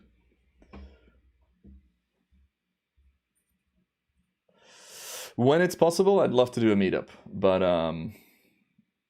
for now, we're keeping everything. Oh, maybe it's in another bit. Anyways, yeah, in one of these scenes, a Dell guy walks past. How funny is that? This is where we made paper, and then we drove.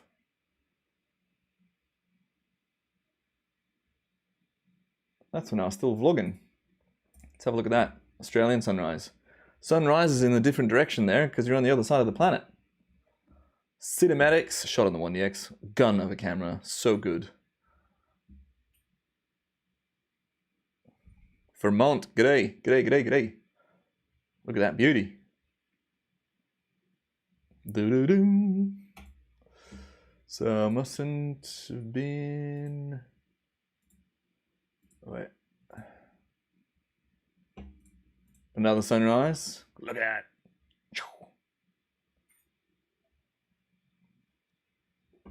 Wait, is this the same vlog? Yeah, it is. Click the same video twice.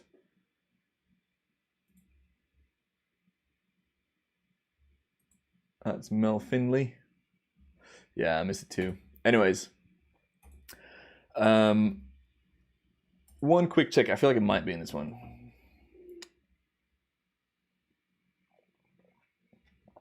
Early morning mission. Camel tours. I do miss those vlogs. Freaking camels. So funny.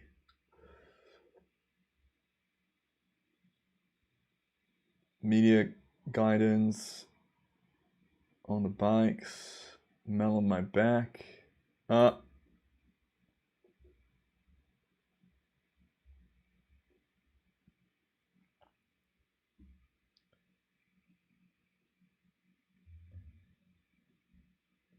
And a lovely Moonrise here. Yeah, it must be one of these scenes. Anyways, I don't want to waste too much time on it. But let's have a look at these clips because they're pretty nice. As you can see, shot in 4K on the 1DX because of the cropping. Whoa, look at that moonrise right at sunset. That's spectacular, isn't it? Foing. I think I changed my interval there. Or I made it in the edit. Look at that rock. 300 meters high, if I'm not mistaken. And it recently, and the color changes, it recently had waterfalls because it was raining, which is very special. Wish I had seen that when I was there.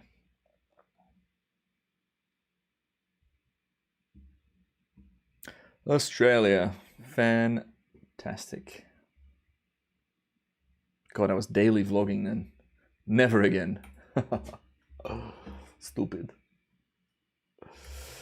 Okay, giveaway time. No new members, but I'm still doing it because I committed to it. So, TLDF is a little app developed by Jin Cheng, forget his name. Jin Cheng something. I've demoed it once before.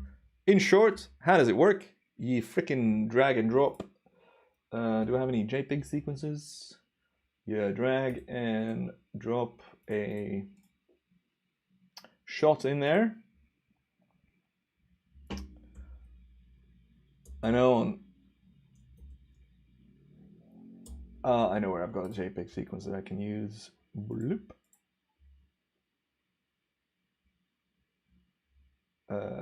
In here. Sunset boring. Yeah. So I'm just demoing with JPEGs because it's faster, but it works with RAW files as well. Just drag these in here. So instead of having to open up After Effects or work with other software, this is a little, or like Lightroom and LR Timelapse, you can just drag your photos in here. Again, just drag it in JPEGs because it's faster. Works with RAW files as well. It has a deflickering algorithm built in. It has noise reduction options and blending options, so you can frame blend and like combine photos to look like long exposures, and it saves them after each step as well, which is what you do in Star Stacks. And it has masking for the noise reduction and stuff. So it's really, you know, I can now just hit render. Oops, don't want to deflicker. I can hit render. Don't want to output images, output video in a bunch of codecs, which is lovely. Size, frame rate. Select the folder, just go on desktop. Boom, and now it's rendering. As opposed to having to open, say, After Effects, which a lot of people either don't have or find too complicated to use. This is, yeah, this is pretty darn good.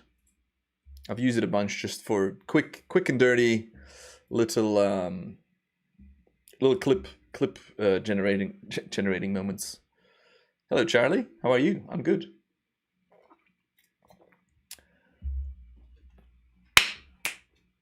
Claps in the chat for Zacharias. I'm so sorry. I don't know what to put the emphasis on because in Belgian it's different. But claps in the chat for Zacharias. And for Lil Peach, who made the best t-shirt in the world. We've got 3 siblings. Claps in the chat, everybody. You all have claps, claps, claps. Boom, boom, boom, boom, boom. Sean, Amelia saw the t-shirt and she was so upset that I didn't get her one. She's like, that is so cute. Oh my God.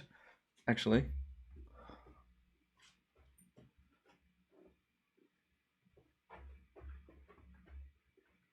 This is the most difficult thing I've ever had to do.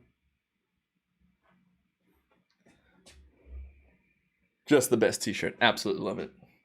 All the way from Australia. Hey, Rocket. And Sean. Yes, I got 3 siblings. So, all right, we're almost at 80 members. How freaking exciting! Oh, this is still rendering. I thought it would be done by now. My computer is obviously under a lot of stress right now with everything that's going on. But yeah, TLDF is what I'll be giving away in a minute. And I'm like, how do you do a giveaway on a live stream? I'm going to write down a number between 0 and 100, and then you can all guess. And like, I'll put the thing away, so like it's, you know, there's going to be no cheating. That makes sense, right? Or am I being an idiot, and is that not a safe way to do it? Let me know in the chat if that's a good idea. Whoever picks the right number gets a license. It's both Mac and PC. You know, I'll do 2. We'll do 2 licenses. I'll write down 2 numbers in a bit. All right, Captain Poetry. And then we'll give 2 licenses away. Because I got like 10 in total. All right, enough with the sibling questions. All right, so that's good. 2 numbers. Oh, now I gotta come up with the numbers. I'm writing them down. Don't go for the things yet.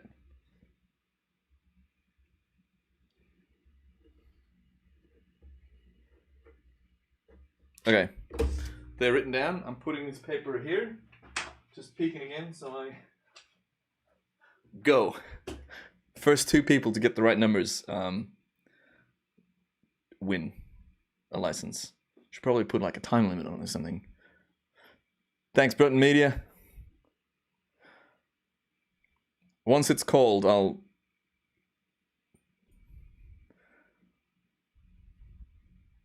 God, I forgot one of the numbers. Oh my God, they're going so fast. Ah, Zacharias 1. 32 was the number.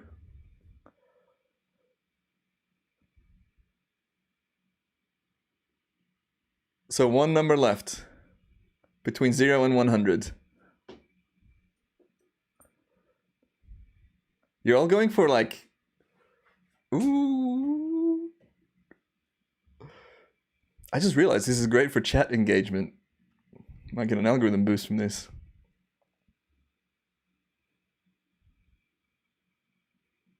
You guys have to be better at this. Seen a couple of close ones.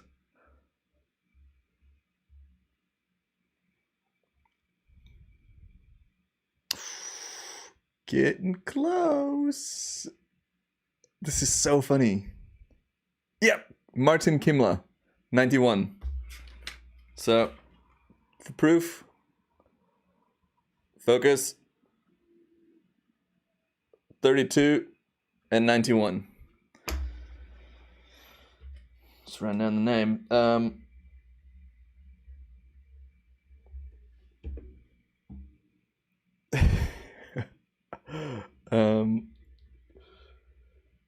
I don't know how I could verify that.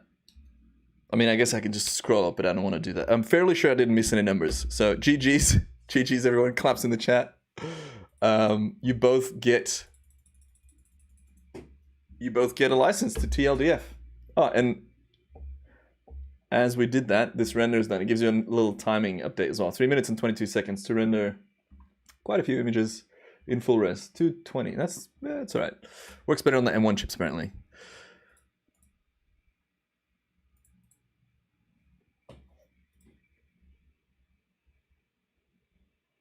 Oh, Mark, you also had the number, but was too late. I mean, I guess we can verify, but frick, that was a lot of chat.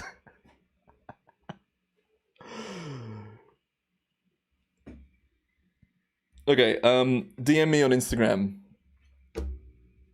at MattJoes. I mean, I'm sure you know my username.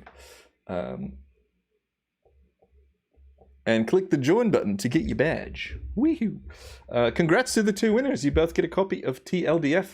DM me your email and which system you're on, Mac or PC, and I'll send you a relevant license code. And if there's any issues, we'll get it sorted with the developer. So congrats, that was fun. Oh, thanks, Henry, for checking. Much appreciate you. That's good. That was intense, I gotta say. That chat just went off. Oh, thanks, Sean. It's actually, I can change the lighting. I can turn this light into any light. Also, it's the light that crashed down last stream when I was shooting the sunset. So it's a light that I just put these gels on. How good is that? Whoops. That was so fun. I really want to do more of that. So in case you don't know, I'm doing monthly giveaways on my newsletter, the Time Warper Weekly. I know it's confusing because it's a weekly newsletter, but we're doing monthly giveaways. So far, I've given away one $600 Adobe Creative Cloud membership. Next month, we're doing that again. I've also given away LR Timelapse. We actually have the winner from that comp in the chat. Where is he? Yeah, somewhere. I've also given away TLDF. I'm giving away ebooks. But yeah, next month, I don't know, in like a few weeks, we'll do another giveaway of an Adobe Creative Cloud membership worth £600 or $599, which gives you a year's worth of access to all of the Creative Cloud apps like Illustrator, Photoshop, Lightroom, Lightroom Classic, After Effects, InDesign, you name it. It's part of that. It's a lot of money. You can win it by literally just signing up to my newsletter and following the giveaways in there. So how good's that? Oh yeah, Glenn's National won the LR Timelapse license. And you can join the newsletter, I'm fairly certain. Let me just pop it in here. I should really make commands for that. I'm just making this up. I don't know if this link works. Does it? Yeah, that works.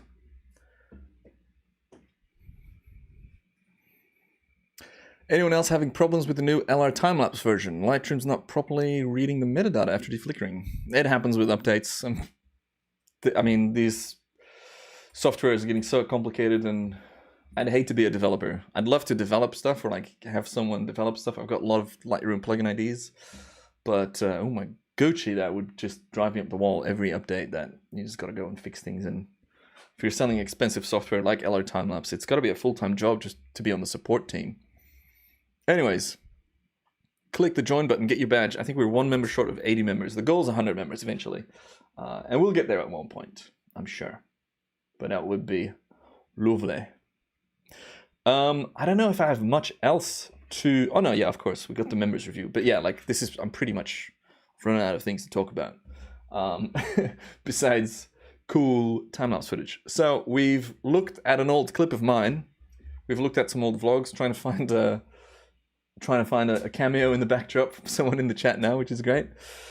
And the members also, this is another bonus if you're a member, you can submit your time-lapse clips or your videos, and we can review them on stream. So yesterday I asked members to post links. Forgot to do it for the patrons, but you know, can't have them all. If you're a member, you can submit your content. So let me find where I asked the people, and then we can pull up some clips from members. Here we go. Put the screen on.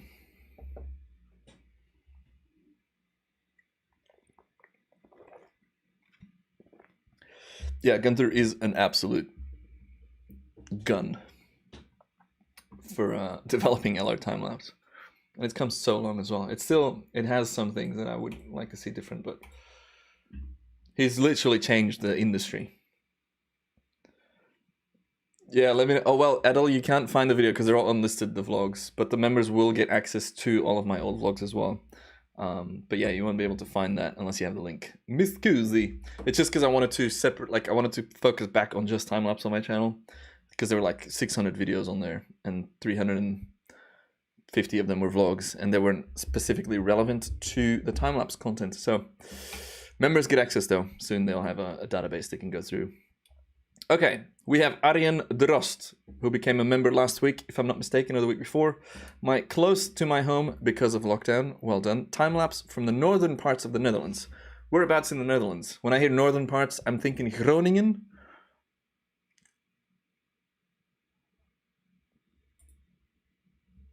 Because if you go up much further... Oh, it might be on my Facebook page. Maybe, yeah. That's a good thing. Hey, I nailed it. A short time-lapse clip shot in Groningen and the Dwingelderveld in November-December 2020. Let's have a look. Are we seeing all this? Let me close Lightroom just in case that slows things down.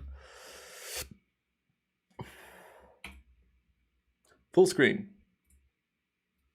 First of all, boom, followed. Oh no, I'm not logged in. All right, we'll do that later. I hope this audio comes through. I don't know if it loops through the mic or if this puts it out through the stream as well. I don't know. But it's more about the visuals anyway. Nature view photography. This looks a lot like Belgian grasslands. Loving the cityscape, the soundscape. Some nice high altitude clouds. Ooh. Moko shot of a horse. I like that. 2 horses. Yeah, this looks exactly like Belgian forests. Very cool. I mean, not interesting for European people, but in Australia, like, you don't have anything like that. What MoCo system are you on here? It's such a shame how much it's compressed. Sorry, Jason, I missed your question. I did see it, but then I forgot to reply, but I feel like it's been answered, which is nice.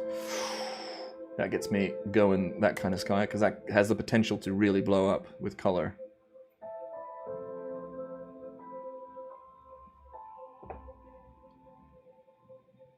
Mate, you gotta fix this little, oh, look at that windmill. You got the little censored spot that you can even see here, probably wide open at night. Lovely scene. Lovely. This is a strong start, anyone that's following this. This is so nice. So my first couple of Astro shots back in the day when I started with Timelapse was obviously very similar conditions. Yeah, not much to talk about really. Just pretty footage. Pretty footage. Despite the light pollution, I guess you are maybe, how far are you from like the biggest city? Because that's more stars than you'd see in Belgium. Anywhere in Belgium really. Serb Genie, nice. With the 2 or the Genie pan and tilted?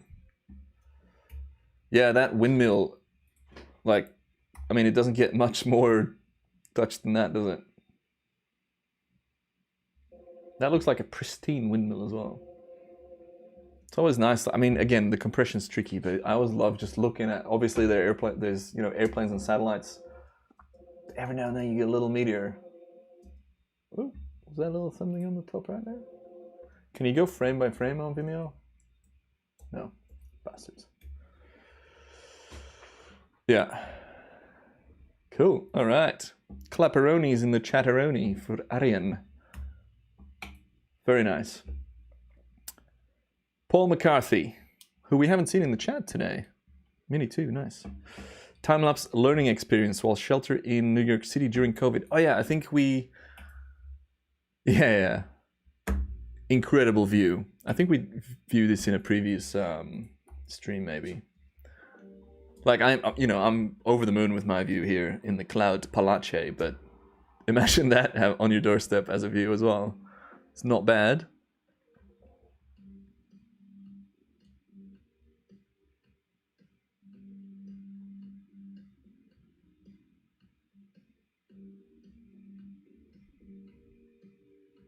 Also, I can't judge color grading because I'm wearing blue light blocking glasses, so they change what stuff looks like. But yeah, I mean, we've talked about this last time. This is an experiment. Ooh, look at that sky!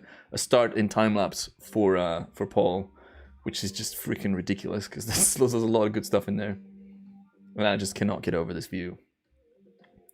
So intense. What a stupidly big city. Frame rate issue here. I feel like there's newer. Maybe this is not the same clip that we saw last time. Billionaires Row. Some of the craziest buildings. Little time slice. I feel like we did see this last time. Little glitch here at the bottom, position wise. Highlight flickering in that shot. Aimed at Polaris in the top left there. Can do some cool star trails. Hectic buildings there with a lot of issues apparently. That's Polaris right in the middle. The Pole Star. North Pole Star? Northern Star? I'm mixing up my translations. Oh, there's so much pain. Very nice. I'm digging the tunes. God, it's Friday. I want to go dancing. Probably shouldn't though. Firstly, because it's still a pandemic. Secondly, that's the Sydney Harbour Bridge there on the right. Secondly, my back is fucked.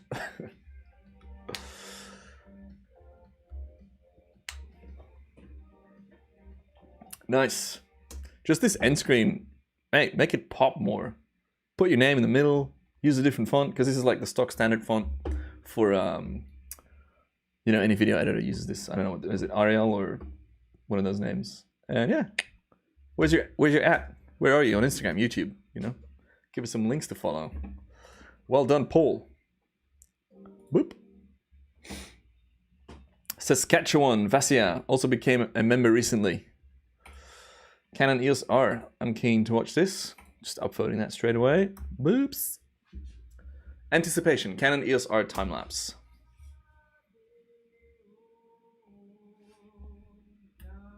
That sounds like a First Nations Peoples or First Peoples soundtrack. Ooh, this looks fantastic. Some really good submissions this week. I would have framed that the exact same. Yes, I gotta take these glasses off because they're messing with the colors.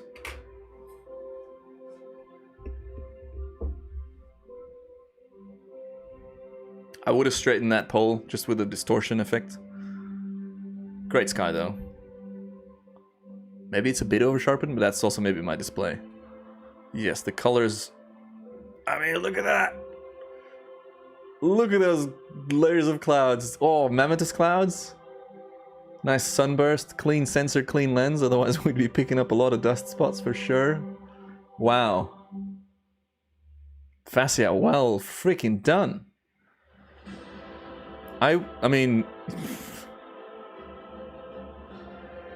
we have to keep this PG rated.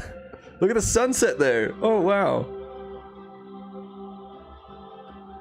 Very, very nice. Color is just ridiculous.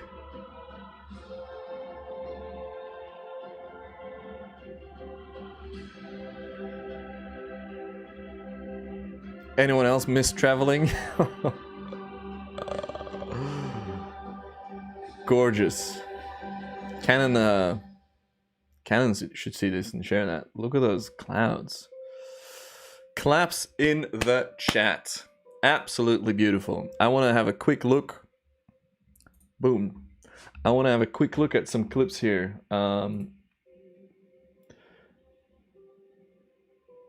Great font as well. I really like that title font.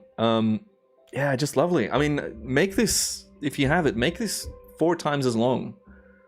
This is the type of stuff that I would like to have on loop on a big display on my wall and just have that as like, hey, by the way, you live on this planet. It's pretty fucking beautiful. This is what happens. Almost a jarring contrast, this like pole of, what is it, antennas, radars, technology versus this wooden fencing. But yeah, this shot here, just the way the clouds here are moving, like kind of dissipating. Other movement of the layer above it, like the medium layer, and then the top-ish layer with the color. These mammotus clouds with the sun going down, the glow hitting the moisture in the air, lighting everything up, some rays going through. This front here with the rain behind it, if you can see the cumulus clouds behind it as well. And here, look at the sun setting just through this little rain thing. You'd be getting pummeled in like a minute after that shot ended.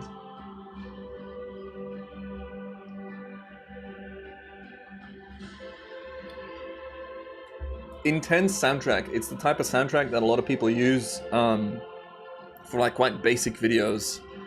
Obviously, fair enough, but this is the kind of shots, the kind of footage that go well with this epic noise, epic music. So yeah, well done. But I feel like it's a trailer, it's a teaser. I want to see this. I mean, wonderful, like perfect. It's got 37 views. YouTube algorithm, where are you at? That's all right. I'm adding this to my newsletter next week. To do Dacia video in NL. Boom. Very, very nice. Henry, you're up next. You following this? In the northern part of Norway, we usually don't have clouds like this. Yeah. 37 views. I can't get over it. Oh, yes. Okay. Here we go. Also, a big piece. Such a dodgy spot, this one. Iconic Forrest Gump location. Love that. Cinematic mode engaged. Did you remove any cars from this sequence, Henry, or was it... Oof, look at that. Air shimmer. This is also worth the newsletter feature, by the way. Straight away, I can tell. I can feel it in my bones. What do you call those things again? Mesas? Or buttes? It changes its name depending on if it's wider than it's tall or something. Oh my god. I don't know if you guys are getting the audio properly as well. I would kill to have just even witnessed that in real life. Fog lifting in the Grand Canyon. Man, I could cry. I miss travel so much. I'm getting a bit emotional. Henry, what have you done to me? So nice. I feel like I've seen that mountain. Oh, fuck you. I love the grade here as well. It's so subtle. Little knobby boy. Wow. No cars are moving in that scene. Oh. Is this a still or is YouTube glitching? Oh no, is it video? And this is on the dynamic... No, you're on the Kessler system, right? Kessler crane, Moco.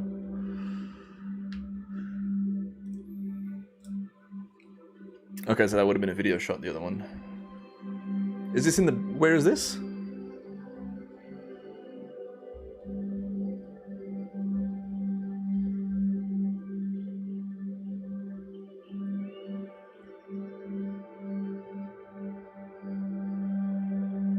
Is this Zion, or is this another part of the... Oh.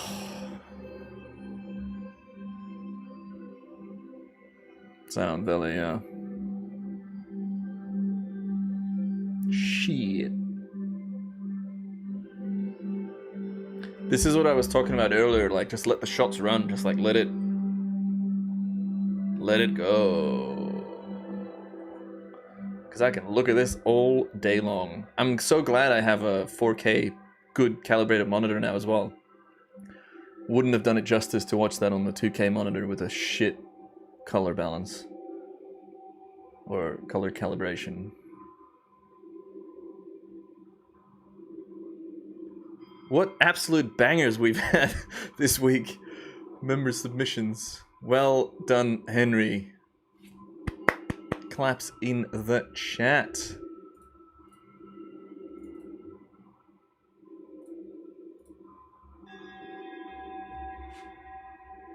Great tunes as well. Yeah, Henry, dang. Well done. I was like, please be subscribed. I don't want to have to be like accidentally not subscribed yet. Imagine that. And again, like, uploaded, you know, May 1st, almost a year ago, 155 views.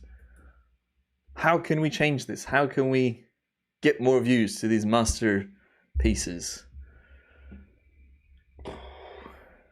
Just good. All right.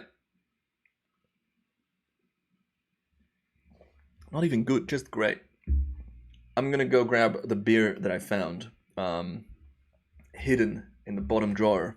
I'm gonna put you all on the waiting screen. There's a couple more submissions, I think. But yeah, wow. It's messed me up how good that was. BRB.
Hello.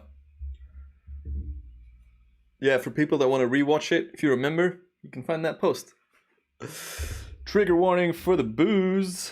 We have my last beer that I bought weeks ago for one of the streams. I wanted to do a Belgian beer stream. Maybe it was the first beer stream. Cheers. It is about to be 2 p.m. on a Friday. It's been a week and a bit. Amelia's had a week and a bit as well. She's been working crazy hours. You know, like 1:30 a.m.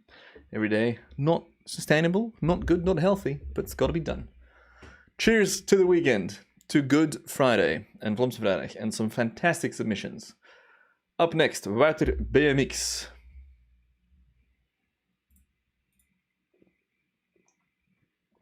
Who's dumped three links. Let's have a look. Oh, but we've seen this one. But it's a single clip, so that's fine. This is why you shoot when there's like, you know, nice highlights with a closed down aperture, because you get these lovely starbursts or sunbursts or whatever you want to call them. Lovely usage of a rail here, foreground. I think, yeah, there's a little bump there, and if I'm just looking at it, I feel like it's not entirely leveled, which is what I said last time as well. And yeah, of course, happy Easter, everyone. Thanks, Len, for reminding me. It's not just Good Friday, it's Easter time. Yeah, you get a sub. 7th sub. Canon 6D Rat Rig Slider. What is that?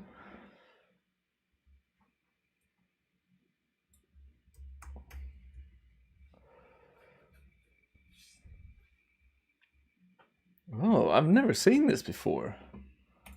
Anyone know what a Rat Rig Slider is? That's pretty cheap.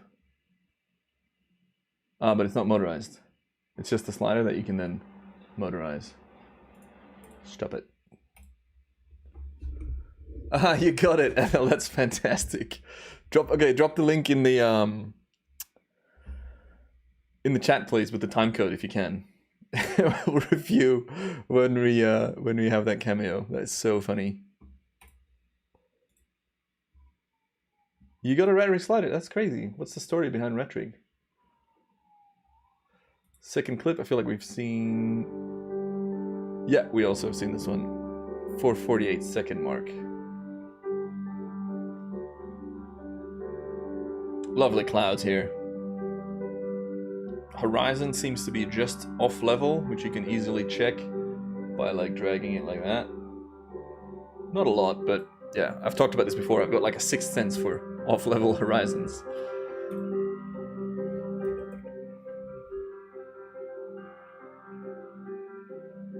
Actually, I don't know if you can drop links in the comments. There's probably some auto setting that doesn't allow you to do that. But what's the title of the video? And then I can find it in a sec. Oh yeah, this one we've talked about as well. I should have specified new submissions. So this is an interesting mix of video turning into time-lapse. You can just crossfade from a video clip. So if you're shooting a panning video clip and then you lock the camera and then you start shooting a time-lapse, you can just crossfade into that. How is it motorized? Is it a built-in motor in the slider, or like an external one like the Kessler where you got to mount the motor on it and stuff? Saison Bock beer? No, I've never had that. It's the thing I don't like about drinking Leffe from the bottle. You get these little metal paper, whatever it's called, thingies. But a nice beer, Leffe Blonde. Get damn. Oh, this is new. We haven't seen this one. So it is a new submission. Aerial. I haven't flown my drone. Oh no, I flew it in the summer. But yeah, I haven't flown my drone. It's just gathering dust, really. It's not doing anything. Good sound additions here. Probably recorded on the previous one of these highways. And I have a lot of fun shooting these kinds of things. A couple of time lapses, some motion shots. Almost like an interesting challenge. Like, how many interesting shots can you make on from one position on one couple of angles? So you must have shot that other bit from that roundabout here, because that was in the backdrop, that stadium. Pretty clean. Pretty clean.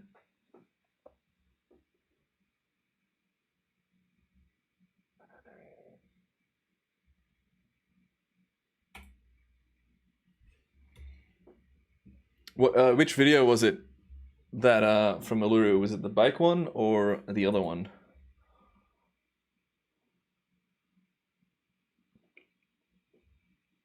Romsdalen in Norway. All the locations is close by or max 1.5 hours from my hometown Molde.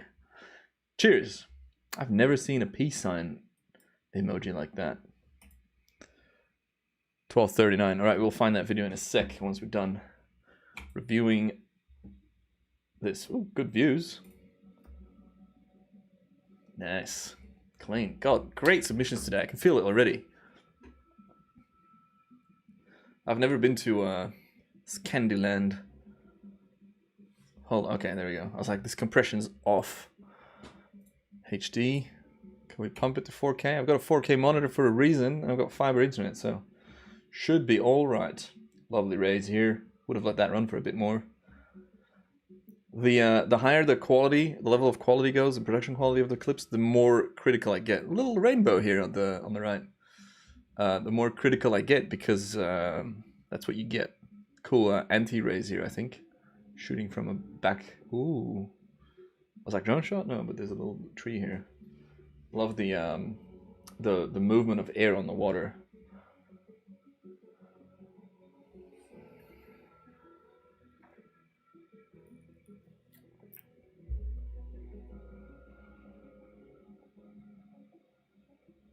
They look like nice flats. Those are cool bridges. Love the reflections. Little eyes. Wow.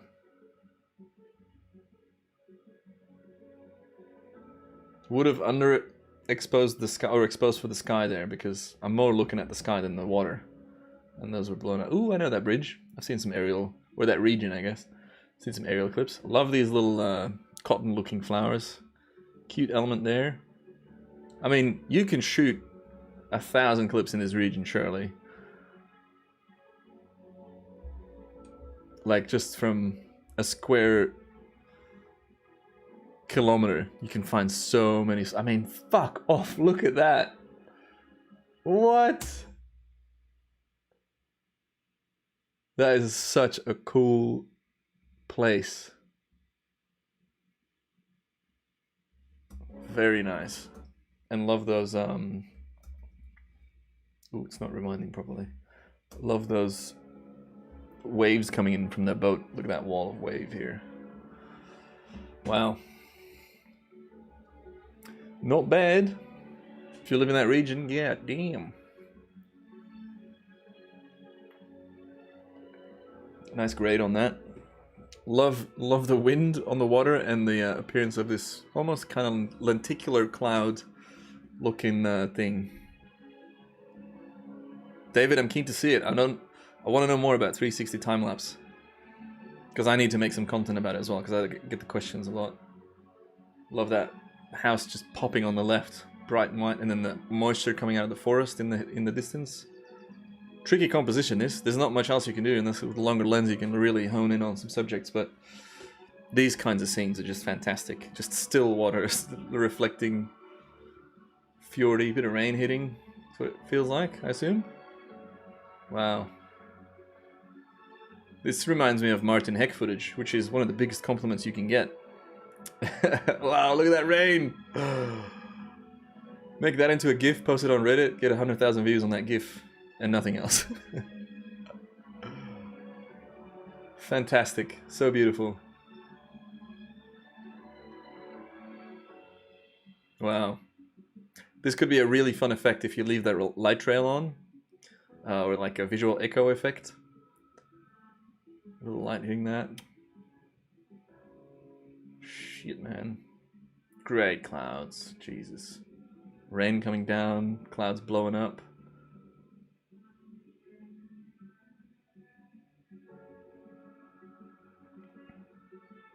Adrian, how long does it take you to get to that region from where you are? Like, is it just like you hop on a ferry with your car and drive there, or I guess you got to go through Denmark. I guess like even from Belgium it's not that far, or even like from here obviously in the UK. In my mind, whenever I think of these locations, I'm still in Australia, which is like, that's 35 hours away. Wow. This would be a great focus pull shot. Slowly zooming in and then shifting from the foreground to the back. Wow. Just the geology of these places is... And I've come to appreciate geology and rocks a lot more from reading this book that I think I talked about last time, called The Ends of the Earth. It's about the 5 or 6, depending on how you look at it, mass extinctions we've had on this planet. Lovely sweeping rain. Little moon there. And I assume golden hour in that region is totally different as well, because the sun would go, like, sideways. Ugh. Yes, Queen. Oh my god.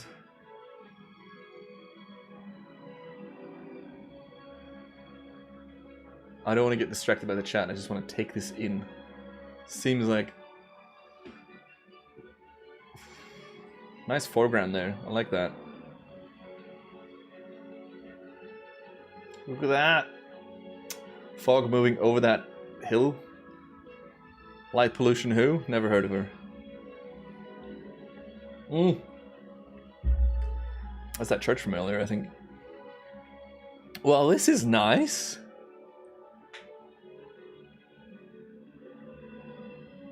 Tricky on the highlights in that town. You almost would bracket part of it and then mask it out, maybe? Because there's a lot of reflection. Just... Yes, I love that. I love BTS clips like that. Couple stills.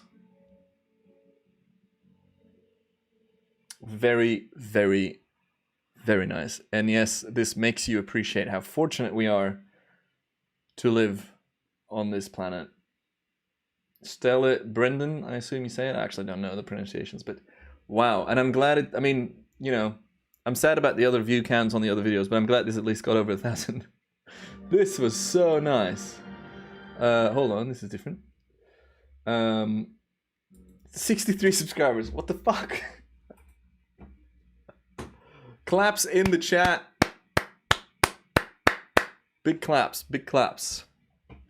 Where are my clappy boys? Maybe a couple of fist bumps. We got some shakas. We got a love cloud. You know what? Got a beer mug as well. I think you get access to these emojis if you remember. FYI. We're 1 member short, I believe. Or maybe we're not. I don't even know. But yeah, wow. Great stuff. Also adding... I mean, all of these submissions I want to add to the newsletter. I need to send more newsletters to add all these. I'm just going to add and others to my previous note. Well, that's put me in a good mood. Damn. So, I mean, as I said, I become increasingly critical and nitpicky when the quality of the content goes up. With stuff like this, it's 6 minutes long. It's nice, probably great watch time. But I personally would have cut out a bit at the start and maybe placed a couple more of these end clips at the beginning to hook the viewer in as to like, here's what's coming. Because, you know, no disrespect, this is pretty stuff at the start, but I had no idea it was going to escalate like it did. And because it is YouTube and you have to think about how people consume content on a platform like that, I love doing a little and then start the video just to show people like you're in for a ride if you stick around. But I would say like the average watch curve of stuff like this is like high view and then it goes down and then people keep watching the rest. And so many people would miss out on that end bit because they just don't know about it. They won't have the patience. So I would cut out a few shots, like stuff like this. It's nice, but and there's a little rainbow, but I'm sure no one would have minded if like I would have cut this shot out. I would have cut out more of the like this as well. Not a huge fan. This is kind of like an empty shot. I would cut that out. It's nice, kinda, but then you see, you know, this. Oh, not that one. This shot is more intimate, feels more intimate, and then stuff like that. I would lead with this and then maybe cut into those shots.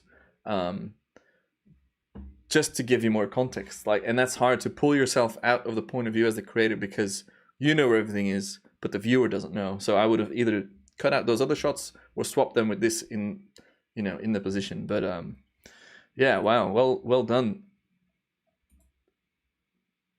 Western Norway. I want to get back to the chat.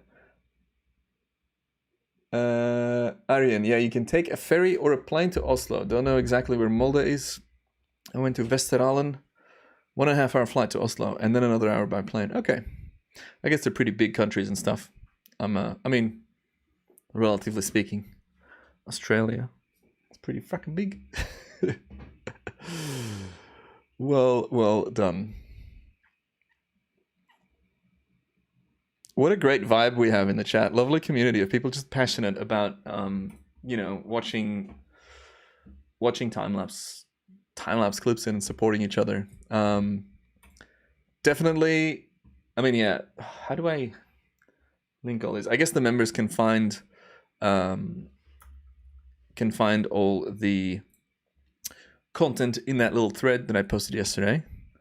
I just want to see. Okay, 79 members. One member away from my goal of 80 for this week. Okay, let's find Adele guy in the video at Uluru, and then I can review some of the Uluru footage as well. YouTube content. Search. And the video link was 12:39. Yeah, that's gonna be this one.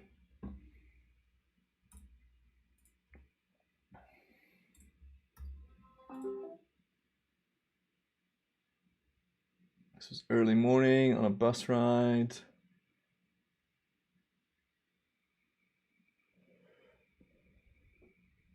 $4:48. It's like, I swear I had the time code. I just spotted you. How good. Mate, this is right after I met the artist that made the field of light installation. We can have a look at that. But yeah, there he is. Who are you? Orange shirt or other shirt? Those are some nice photos. So we have Adele guy in the chat who is in this vlog from May 15, 2017 in the backdrop there, who randomly said in the comments, where's the comments section? What? Oh, here we go.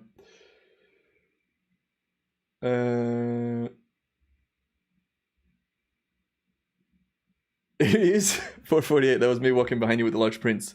Wish I had seen you so I could say howdy and say how much I appreciate your work. 3 years ago. How cool is that? And you're here on the live stream now as well. That is so funny. Cheers to that.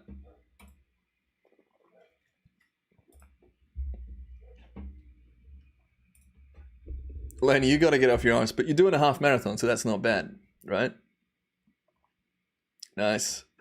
6-hour drive from Oslo, northwest part of Middle Norway. Oh, 100%. I count on people that I know through the community to help out with locations and stuff like that. For sure. All right, I'm in the mood to watch some more Aussie footage. So let's play my Field of Light film. 80,000 views. Money, money, money. This video every season pops up because people look for Field of Light. And then I get more views on it. And over time I've made $323 on it. Not bad. And you can see these spikes happening from because you know the season gets renewed and more people look for it, so I get more views on it. And this is the watch curve that I was talking about earlier, how people check in and you only have you'll have not a lot of time to hook people's attention for them to watch the whole thing. This is a really good watch time curve. But most videos dip down massively and then just peter along. But yeah, 50% view average. It doesn't sound like a lot, but trust me, based on other numbers, that is pretty darn good. Thanks, mate. Much appreciated. So, flying into the Northern Territory, the red landscape. This soil is red because it's so old and it's oxidized. And this is an art installation by, I forget his name, Bruce something or whatever. And I was there on a tourism trip to promote the region and this installation as well. And I've since gotten That's the installation behind the camera. They're fiber optic connected or fiber tube connected lights, and they light up around sunset, and it's just freaking magical. And there's a walkway you can go through. There's a dinner as well. It's just yeah, as seen, it's incredible. And there's a Uluru right behind it, and it just, yeah, it's fantastic. And I'm quite glad I took all those slow motion. This was a camera that I shot on AV mode. This was all shot on 5Ds and 6Ds. And I had to set it there because I was running this camera, which was the hero shot. So I couldn't be there to control the settings. And this was shot at stupid ISO on the 1DX. I think on the 40 or 50mm lens. Unstabilized, just stabilized by me. That's the fiber.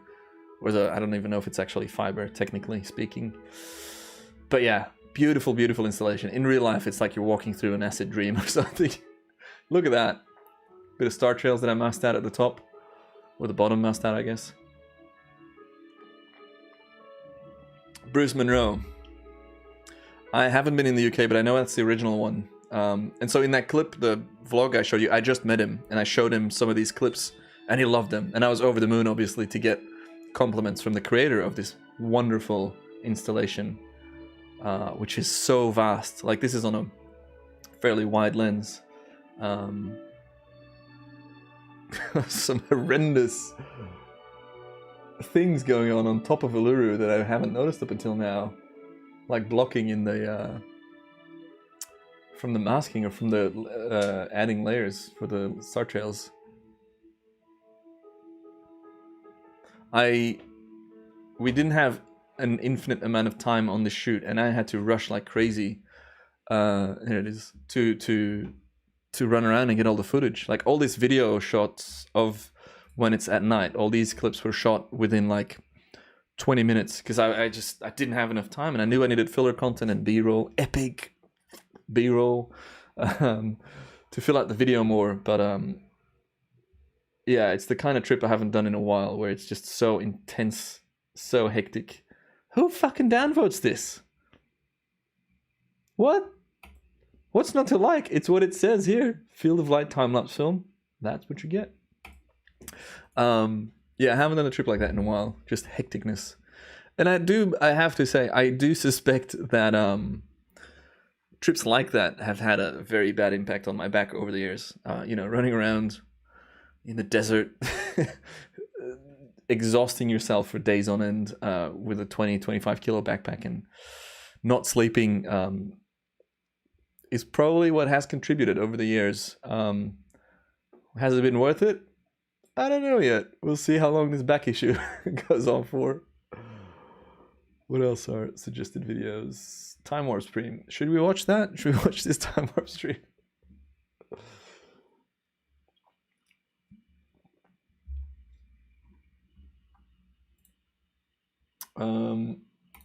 Let's watch a few more and then I might round it off because I don't have an infinite amount of time. Let's go videos, sort by most popular. Have I hit 1 million views yet? No. 2K views or less left on the 2013 show reel. We're close. We're close. Whoa, that's a lot. Hey, that's a recent video that did quite well. Ooh, okay, Lake Wanaka, I want to watch that one. 5 years ago. Another hectic tourism trip with not a lot of sleep. Fairly well-known little spot. A couple hours from Queenstown. New Zealand. Shared a house with Chris Burkhardt on that trip. And we shot this together. He was just to the left of screen. See at the bottom, the watermark, tjoes.com, before I had Matt Joes. Yeah, it's going to be a short stream again. It's just so much fun. I really love hanging out with you all. This is another project, and again, the sun rises to the left here. I love this shot. Let's watch it, and then I can analyze it. A lot of stories. The Wanaka tree. Infamous Wanaka tree. People love it, people hate it. Len, good night, mate. Thanks for dropping by. Get some beauty sleep. Get rested. For the big weekend.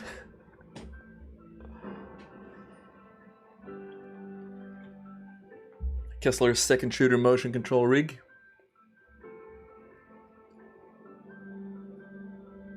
A lot of cool people on this trip.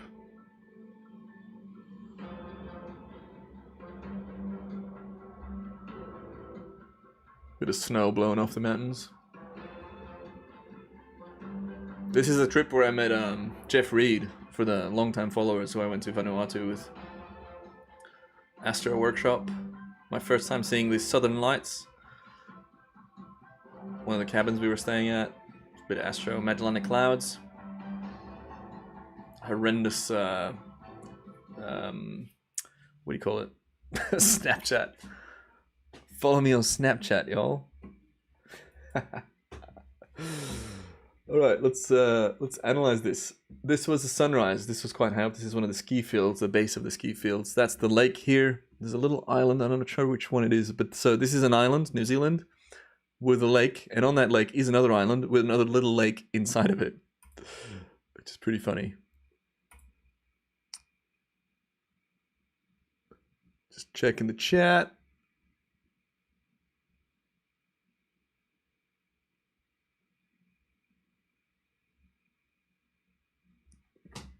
Yes, motivation to do more time lapses. That's the point, isn't it? That's good. So this was shot on a Kessler Crane Stealth Dolly with a second shooter motion control system.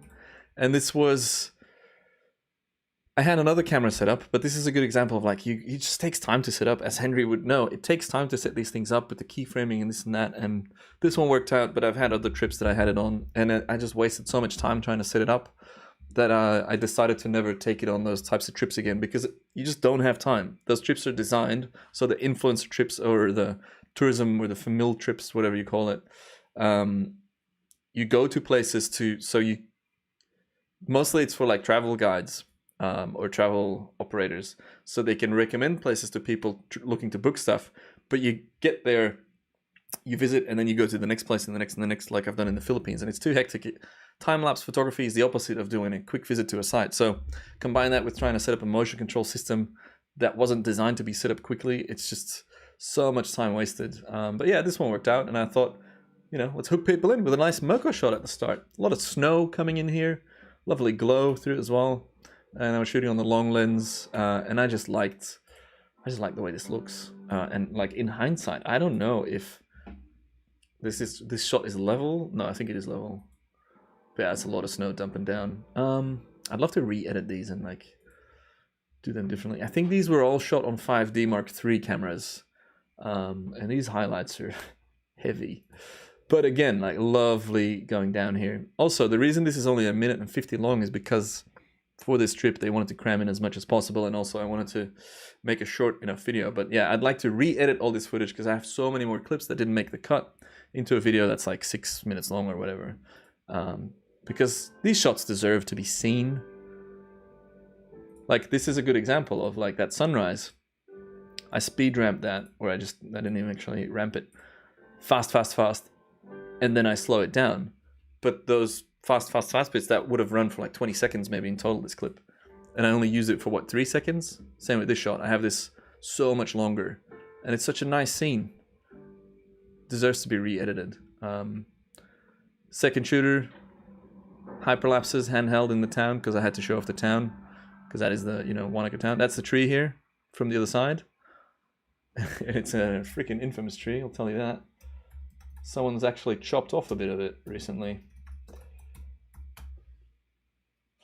Adele guy, thanks mate. It's been fun. It's been fun reminiscing. Thanks for tuning in. Depending on the lake levels and the meltwater, you know, the trees in the water, which is why it's so special. And just Johan Lolos, this was probably shot on that trip. Johan lived there for a while. He was partly responsible for that trip. A lot of people always lining up, but yeah, someone attacked it. Someone hacked, I think, one of the branches off. Not sure which one though. They don't have recent photos of it. I sort of... Wait, what did they hack off? Oh, just the end bit here. Not a huge amount of damage. Anywho's, back to this.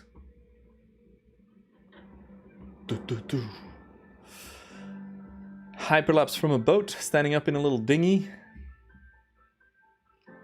just shooting manually, click, click, click, and then stabilizing with the warp stabilizer. Same in all these shots. And then I zoomed out manually here. Lovely scene.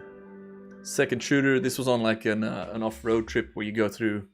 So Wanaka, the town we were at and we were shooting is here, and then we drove all the way around these big Land Rover Defender, the long ones. I don't know the model number, but and then you end up on a view like this. You like crest this hill, and there it gets revealed, and that's the impression I wanted to recreate with this shot of like panning down and revealing this lake scene. But I was struggling with the timing and the motion, the movement. I remember handheld, just walking through the valley, lots of sheep there. This is an example, in my opinion, of a shot, a motion control shot, and what not to do. Just because you have a motion control head that can pan from left to right, doesn't mean you have to pan from all the way left to all the way right. You know, in hindsight, I mean, I did want to show off this river valley, but I should have just done a more subtle move, showing like the left, like maybe framing it a bit tighter, and then just doing a subtle pan, as opposed to let's swing the whole camera around. Because for what purpose? It's not a good look. This was nice, you know, sunset colors, the sun just cresting behind there. Roy's Peak, which was made famous by this trip and partially by Chris Burkhardt and all the other people as well. Roy's Peak, I believe, is either this peak here. It's the famous photo where people like stand like that, Jesus pose, T-posing on a mountaintop in front of the lake. Let's look it up real quick. Oh, it's been totally ruined because of over-tourism, partially because of that trip that we did, which is kind of shitty. But you don't know that when you're fresh to the tourism scene. Yeah, that's Roy's Peak. We got dropped there with a heli, which is pretty freaking boss. But then I had to return because I wouldn't have made my flight back otherwise. But yeah, it's a couple hour hike up there. Pretty fun. And that's one of these peaks here. I think it's that one maybe. I don't think it's this one because it wasn't snowing then. So it's probably that. And it looks down on that. Very, very cool shot for me, just like remembering this and looking at it. I really love the colors and the motion of the sky, but again, I sped it up so I could play with the time on the beat of that snow moving. And let's change the music. Let's have it less hectic and let's just let it play. So, you know, 1:50, I want to turn that into 5 minutes at least.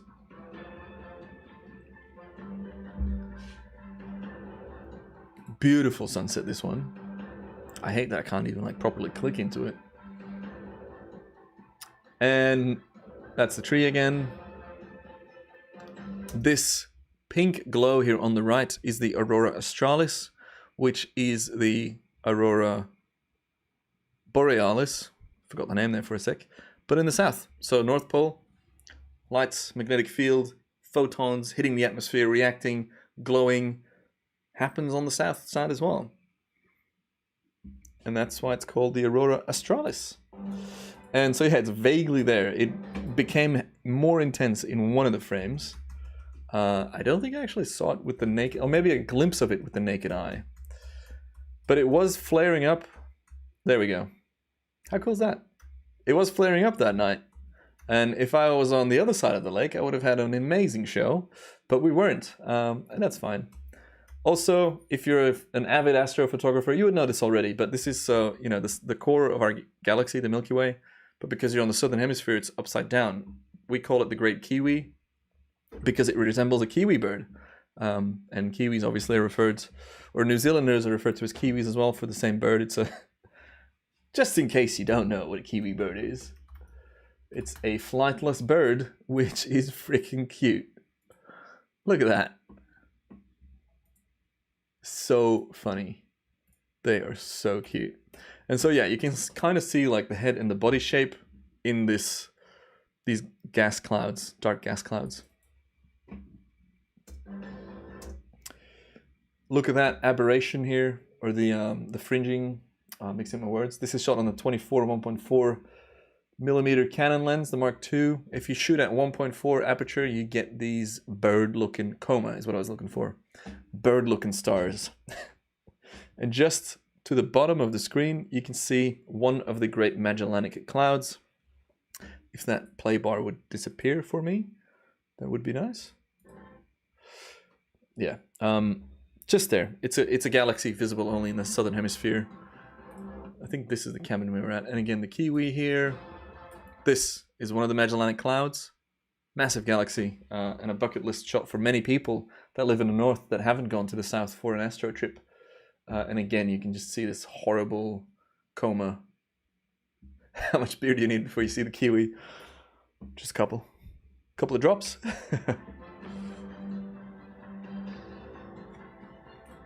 Again, the quality of this lens, not ideal here on the sides. But I didn't have much time to shoot this Astro clip. It's funny how you can remember, like I remember setting this up and where I was and who I was with. I was with Jeff Reed. We kind of soloed from the rest of the group and went and shot some Astro, and I was driving the car and he was sitting next to me, and we saw some bunnies on the road and he's like, get him, kill him. I was like, what, are you insane? And yes, he's insane, but it's also because bunnies or rabbits are super bad. They're invasive species and super bad for the other wildlife there. Hence the call to murder them with my car, which I didn't do, by the way. Anyways, yeah, that's the Wanaka trip. So eventually I want to re-edit that. That's maybe something for other live streams where we can review that footage. This footage is all these raw files are on hard drives back in Australia on RAID drives, so they should be properly backed up. But I do fear that some of my old footage might be possibly lost because of issues with old hard drives, pretty much. Bird stars in Kiwi Milky Way. The beer has kicked in and I'm only halfway. Zacharias, thank you so much for joining. DM'd me on Instagram. That's good. Congrats on the win and thanks for joining the channel. That's the join badge. If anybody wants to be the 80th member, if not, no worries at all. It's 2:30. I'm going to round up. Have a great weekend, everyone.